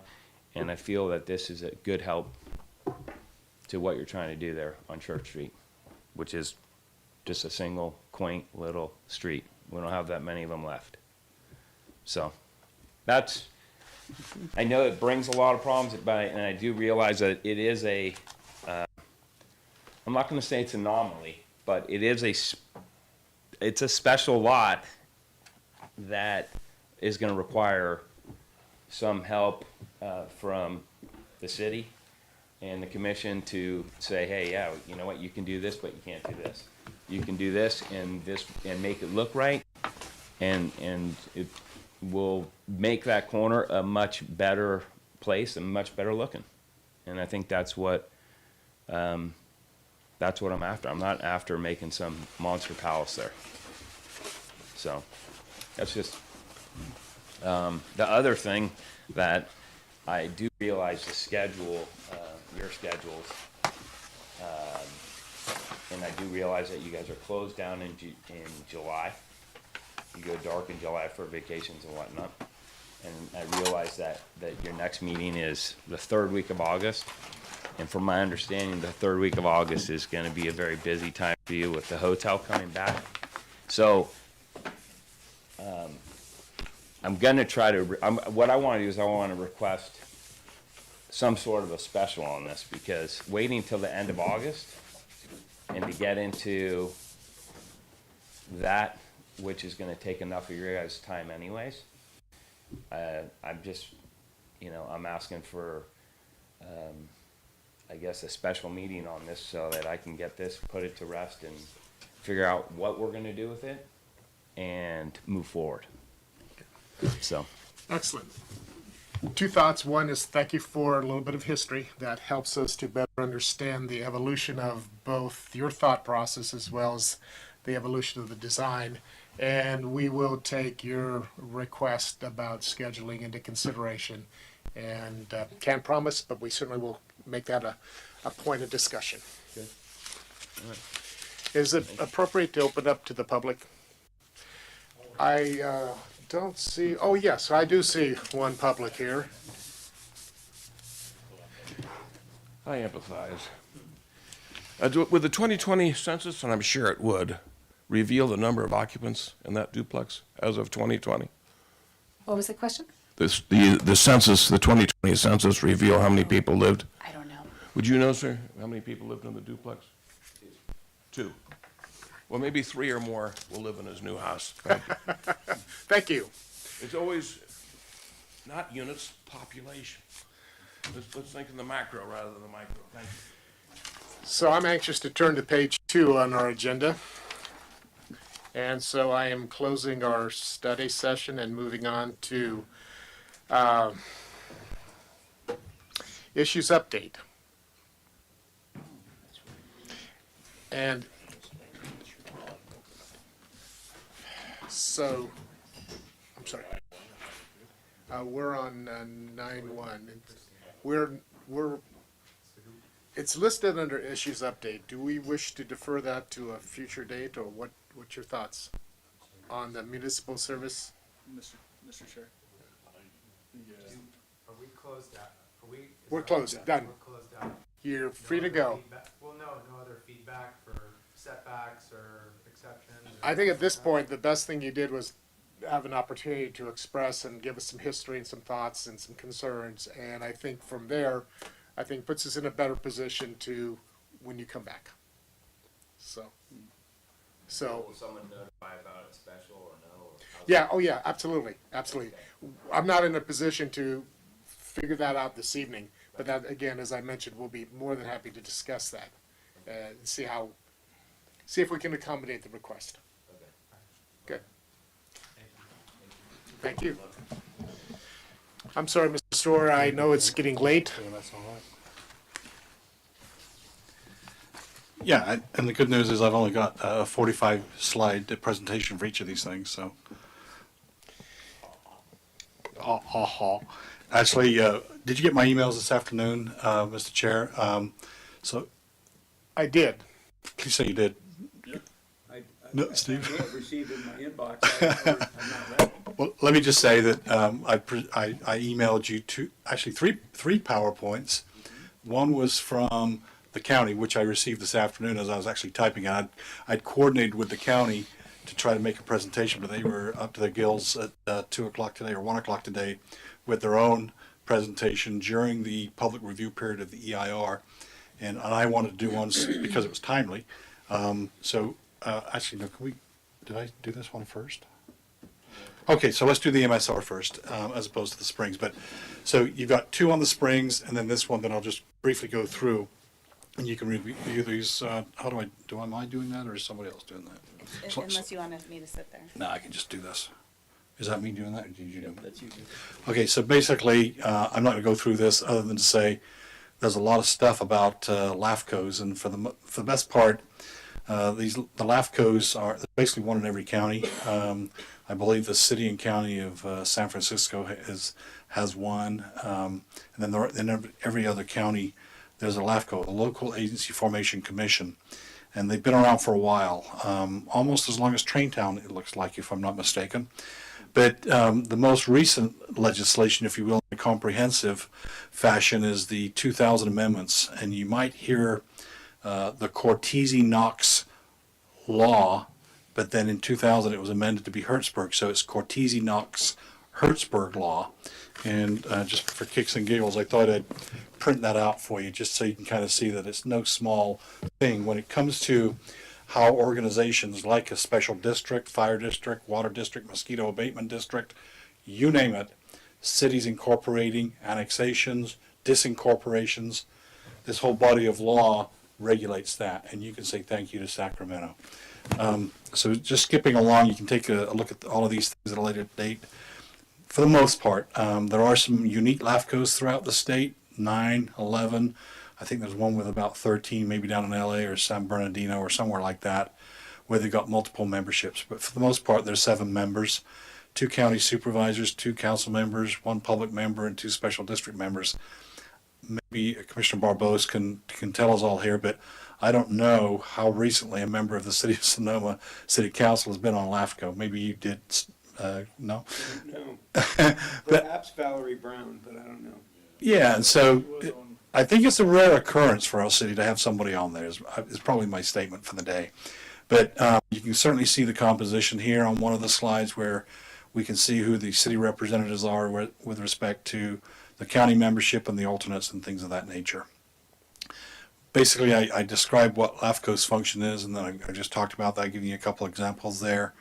The main premise is to promote orderly growth and development, to prevent urban sprawl, and to preserve ag and open space, and to make sure that there's efficient government services being provided.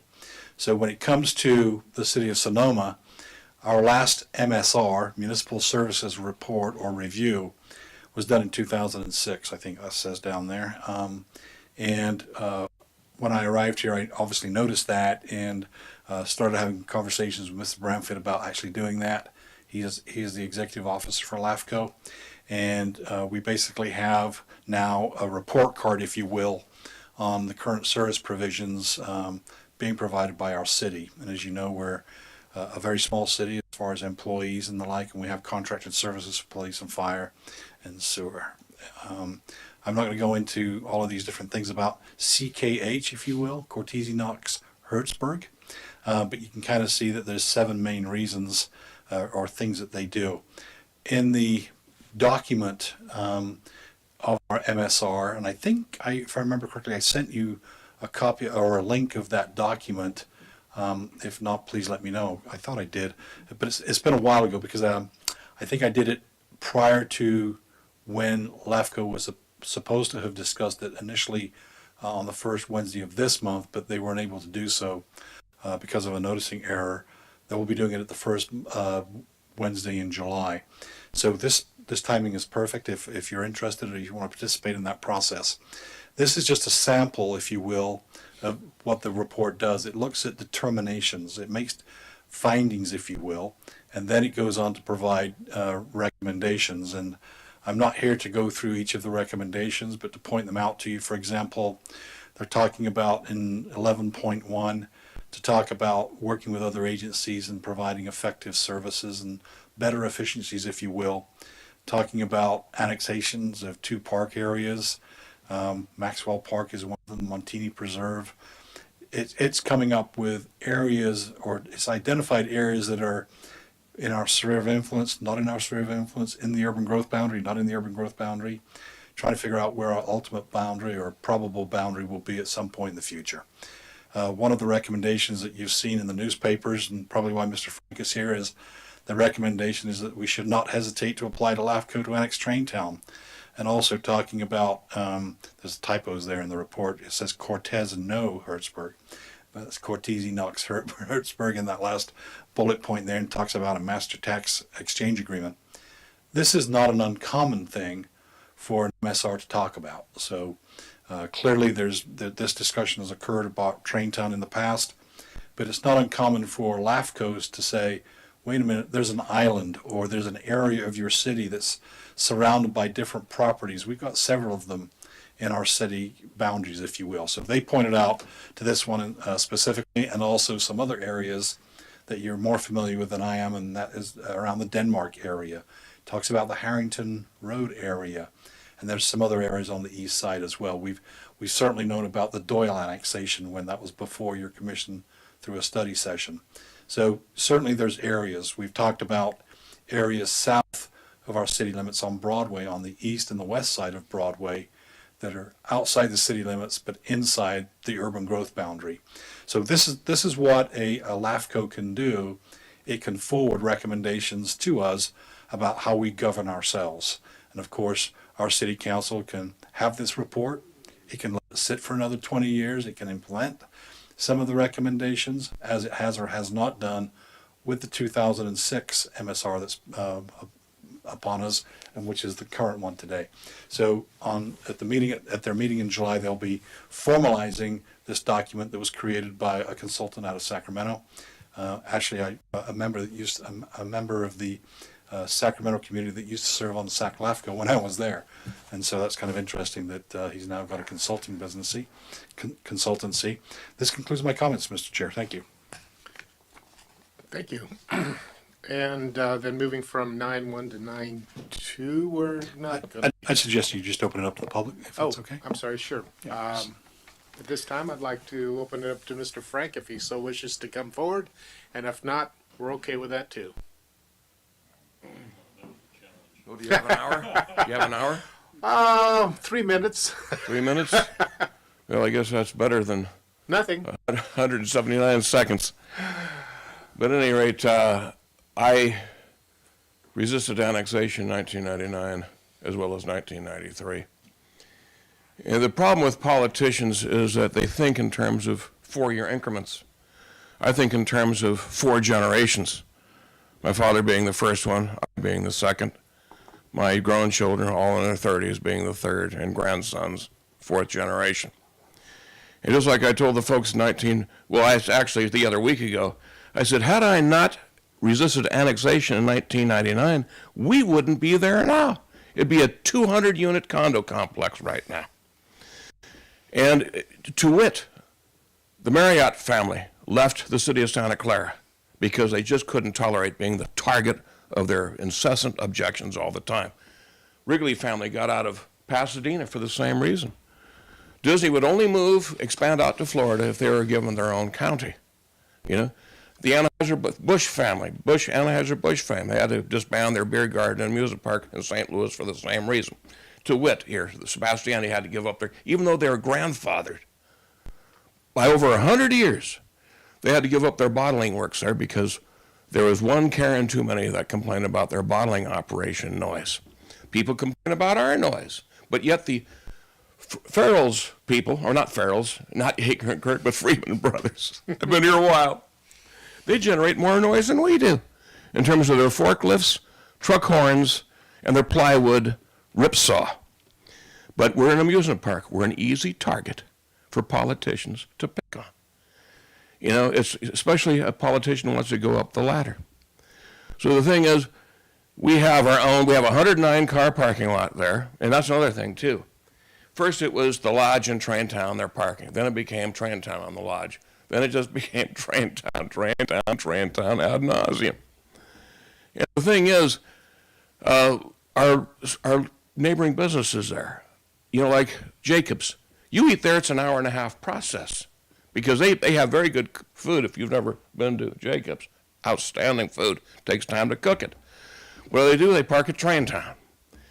And when we ask them, oh, we just rode the train, or we're going to ride the train after we finish at Jacobs. See that number there, 112? You know what that represents besides the occupancy of this chamber? Any ideas what that 112 also represents? The number of bicycle seats at Sonoma Adventures. Now think about that. They come there in pairs. The customers come there in pairs. That's 56 cars when they're operating at capacity. Another several cars for the people who run Sonoma Adventures.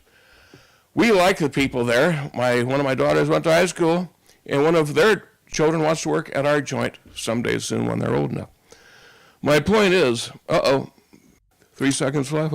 The clock is recounting. Thank you. Anyway, a few more minutes. Go ahead. Yeah. When people need a bike, when people run a bike, it's typically 4 to 6 hours, and they will park at the Convalescent Hospital. They'll park at Jacobs, and the people that want to visit their loved ones on weekends at the Convalescent end up parking maybe at our place or maybe at Jacobs. It's an overflow situation. We have ample parking enough. as long as the customers of neighboring businesses didn't usurp it all the damn time. Am I making myself, understood here? Because when they only ride the train, they park there for 40 to 45 minutes. If they sample other things, they might be there an hour and a half. But at least we're cycling our people through there. We get about 3 or 4 complete turnovers of our parking capacity there. And unfortunately, the bicycle runners at Sonoma Adventures, they might run a bike for 4 to 6 hours, And it's just, I can't tolerate being the pariah of all this, negative publicity. And did you notice in the paper in the Next Tribune? 3 weeks in a row, we are the object of negative editorials, calling us bad neighbors and this and that and the other thing. And then it culminated in a front page ad about why aren't we annexed. I have it on very good advice that this was orchestrated because the real estate investor who also owns part of that Index Tribune wants to pick up the economic leavings. And then we would join the list of the cheese factory, the Depot Hotel, Cornerstone. Yeah, thank you. And also the Mexican furniture store at Four Corners. What? Please, I'm having a It's not Salida. vapor lock. It's salsa. Salsa Trading Company. Thank you, sir. Thank you. So anyway, we have an excellent well system. We, in our 62-year history, have never called the fire department ever an emergency. I joked with certain politicians here that yes, we did call a good handful of times over trespassers at Traintown. And every time they came, they thought I was the no-goodnik. I looked Southern European. The trespassers were Nordic, so they automatically assumed I was the no-goodnik. I said, oh, that's my dirt. I pay taxes on it. I was the one who called you. With no disrespect, it was like dealing with F-Troop. And it happened to me each and every time. So the thing is, speaking of amusement parks, Marriott's and the Wrigley operation, Anheuser-Busch back in St. Louis, where there are approximately 200 amusement parks in this state, and we are the only one who's never had an accident or injury due to our operator or mechanical malfeasance. Now think about that. I don't mean to jinx myself. Tell you what, in the interest of the hour, if you don't mind, let's wrap it up in another 2 minutes, please. All right. So at any rate, we're quite perfectly, if I do say so myself, self-contained. And one of the best, in fact, the very best machine shop in this valley. That's one of the reasons I'm deaf in one ear and can't hear out the other. We pack more technology down there than any business in this town except the Sonoma Valley Hospital. And I'd also tell you, and I brought this up with the building department, we have over 30 permanent wired motors there. And we can't pull a building permit every time we need to change out a motor. You impress me as a builder, are you? Architect. I'm sorry? Architect. Okay, well then you know what I'm talking about. And so, well, what would constitute an emergency? Well, even a recirculating pump in a stream. We have to keep that water clear because if somebody falls in, it's going to make it more difficult to pull them out of chocolate milk. Look at all the air compressors related to brakes, recirculatory pumps for hydraulic oil, gear oil, all that stuff. We have 5 water heaters. When you're in the city, you have to pull a permit even if you want to change out a water heater. Are you kidding me? I mean, this is just unbelievable. It would make our operation not only less efficient, but it'd make it less safe. So anyway, when the articles came out, they said, well, it's about tax fairness. Okay, I've offered you an outside service agreement, and they weren't interested. Well, so much about tax fairness. So I also offered a prenup. And our lawyer says it's not called a prenup, it's called an annexation contract with specificity. So far, I have heard nothing back that's positive. Well, so much for annexing how is, where is. That was a test of their veracity. If they're not going to respond to me positively, I have to doubt they're talking about, as is, how is, where is. We have animals there. I know they'll be grandfathered. But as they pass away one by one, are we going to be able to replace them one by one? We have steam operations there. We have one of the finest steam collections in the world right there. A lot of people, you think this is for kids? You're wrong. We have one steam engine there that took 8,000 man-hours of tool and die making. 90% of the adults that look at this don't even know what they're looking at. They think it's for kids. They don't appreciate that D8 and D9 civil engineered landscaping out there, all the bridges and tunnels and everything that went into it. My father wasn't a carny. He was a Harvard MBA. Over 17 patents were credited him just out of the printing industry alone. Mr. Frank, Let me just one other thing. Do you ever see me gallivanting around as any kind of a, personage around here? Never. Because I maintain a low profile. My father built it. I give him all the credit, and I maintain a low profile. I am not the owner of Traintown. If anything, I'm the curator and conservator of Traintown. If you want Traintown, if you don't want Traintown, then annex us, because to annex is to control. To control is to strangulate over the long term. Just ask Marriott's, just ask Wrigley's, ask the Bush family, ask the Sebastianis, and I spoke for them, just like I did the fireman here, the fireman developer here. I spoke up for the Sebastianis, and I said, my God, you gave the land under the Soma Valley Hospital. You gave the land under the Catholic Church and the parochial school, and this is the thanks you get? well, Mr. Frank, the annexation is not on the docket tonight, and actually, I appreciate the fact that you came here and have expressed both the history and the intricacies, and quite frankly, part of the appeal of your complex. But we're not discussing it tonight, and so therefore, I would welcome you to come back should it become an agendized item. You've shared your perspective. Again, we appreciate that. But the hour's getting late, and as you had witnessed, as you sat in the front row, this has been, I'll keep it simple, brain drain for the last 3 hours trying to make what we think are good decisions for the city of Sonoma. So thank you, but I'd like to go ahead and close this particular One item final and move thought, on. because this is a very poignant thought. I think it deserves to be heard. Okay, 30 seconds. Our most frequent customers are cancer-challenged children, as well as other terminal illnesses. You can always tell by their hairless heads under hat for the boys, the hairless heads under scars for the girls. At some point, they no longer come. And at least 20 times, and I mean at least 20 times over the many years, people have said to me, Mr. Frank, this is our child's favorite place. It was the only nice thing they did between their treatments. Would you mind if we spread some of their ashes here at Traintown? And I give them the same answer. I said, how could I stop you, and why would I want to? And the most worst one of all was when there was a boy born to a 50-year-old woman whose husband was in his mid-60s, and the boy perished in the backseat of the Mini Cooper on Santa Rosa Avenue after having been rear-ended. They had the funeral at Traintown. Traintown is sacred ground, and I mean it. Good.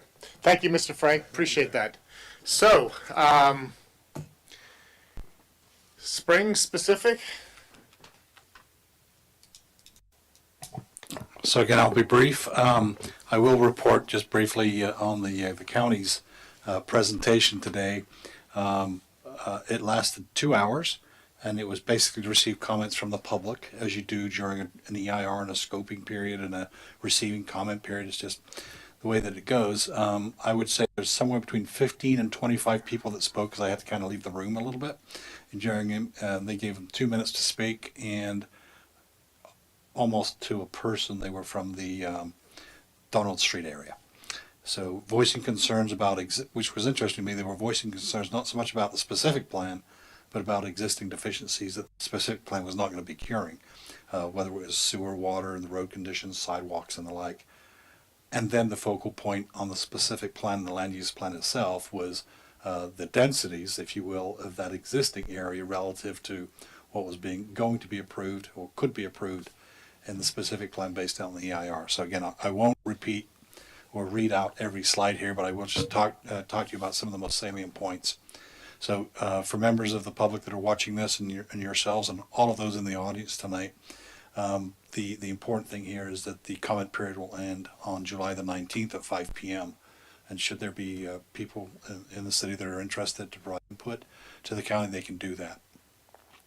This is I provide for you the purpose of the specific plans in this particular area. I provided some geography for you. Here's a diagram of the plan itself, the area. It's like a letter L, I guess, or or a boot.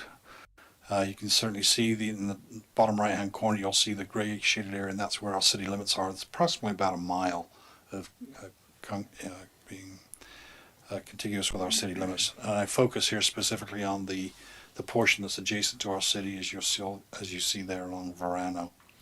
You can certainly see within the midpoint of the plan the vacant land area that's the focus of a lot of attention of people along the Donald Street. This is out of their plan. There was an inconsistency in some of their environmental documents.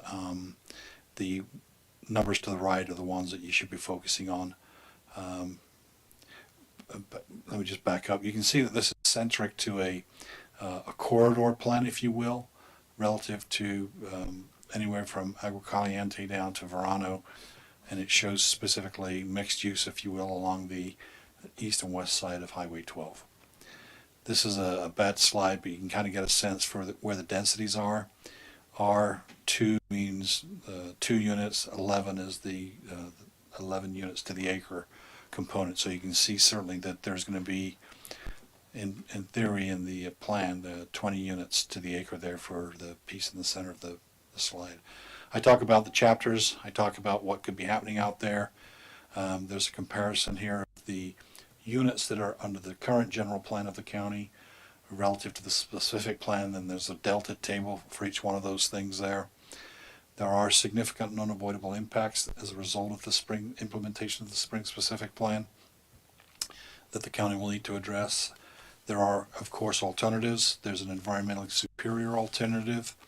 And without going through each of those things there, you can certainly see at the end of the day, at the bottom, alternative 3 is the environmentally superior alternative, where there's a reduced density along the Donald Street area. Again, there's a slide here that talks about the comparison of the alternatives.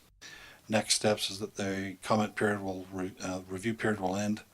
There will be the preparation of a final EIR, and that will go before the County Planning Commission, and then ultimately the Board of Supervisors. Ostensibly, it'll be sometime this fall. Here's a brief calendar. We're currently within that 60-day period, and then at some point, as I said, the consultant will be providing a recommendation to the County Planning Commission and then ultimately the Board of Supervisors, where they will address the environmental impact report first, and then they will decide on the merits or demerits, if you will, of the project that they ultimately approve. So they could certify the EIR as being an adequate record of the environmental issues that are going to be caused by their project. Once they've done that, then they can determine that the actual plan that they direct staff to implement could be a variation on that. This is a program EIR, which means that subsequent projects can come in and be built if they're consistent with the entitlement with a reduced environmental process. One last note of point, the document is about 1,000 pages. It's about 7 or 8 inches thick. I may have mentioned that before, I'm not sure, but it's very well put together, and it's also the same person that's doing our housing element out of Sacramento, so we're in good hands. That concludes my comments, Mr. Chair. Thank you. So I have just a sidebar comment. Do consultants get paid by the page? Yes, by the word, I think, isn't it, Christina? Yeah. Great. She was one. Okay, then we will accept his closure on that. Comments from the commission? Is there any action that the city is going to take in relationship to the county in response to this? The city manager mentioned the fact that, well, actually I did it during the city manager's updates last night, to talk about the fact that this is out there and I'd be making a presentation to you. They've received the specific plan linkage and stuff. I believe if there's any comment coming, it's going to come through the city manager to myself. but it was not an itemized agenda last night.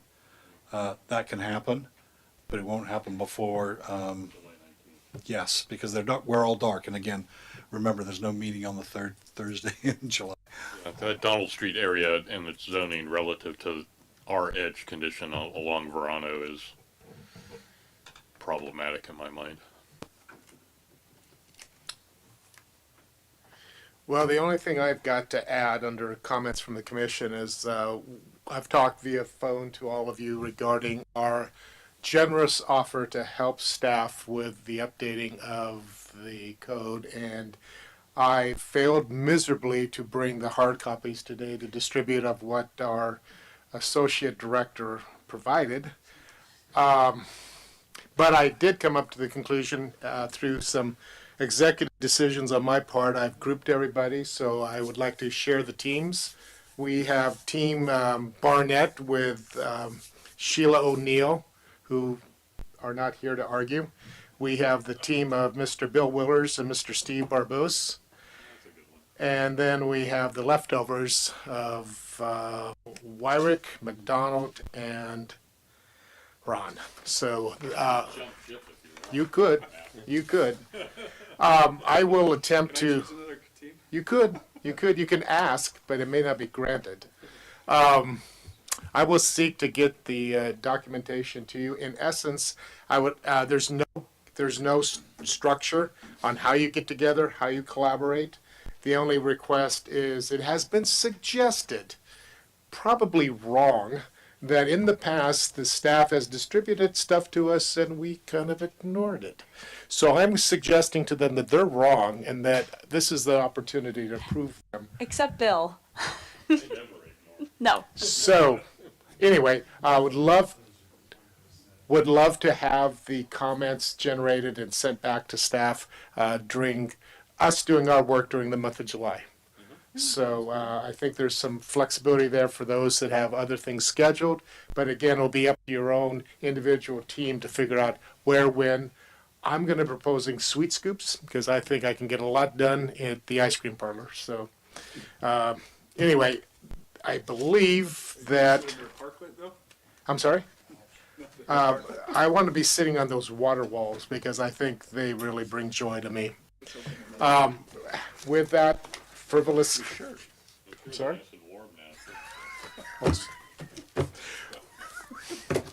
I can see we've degraded to something that warrants an adjournment. Do I have a motion, please?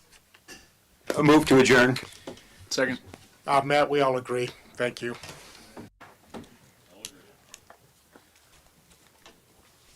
How much longer do we have to look at those?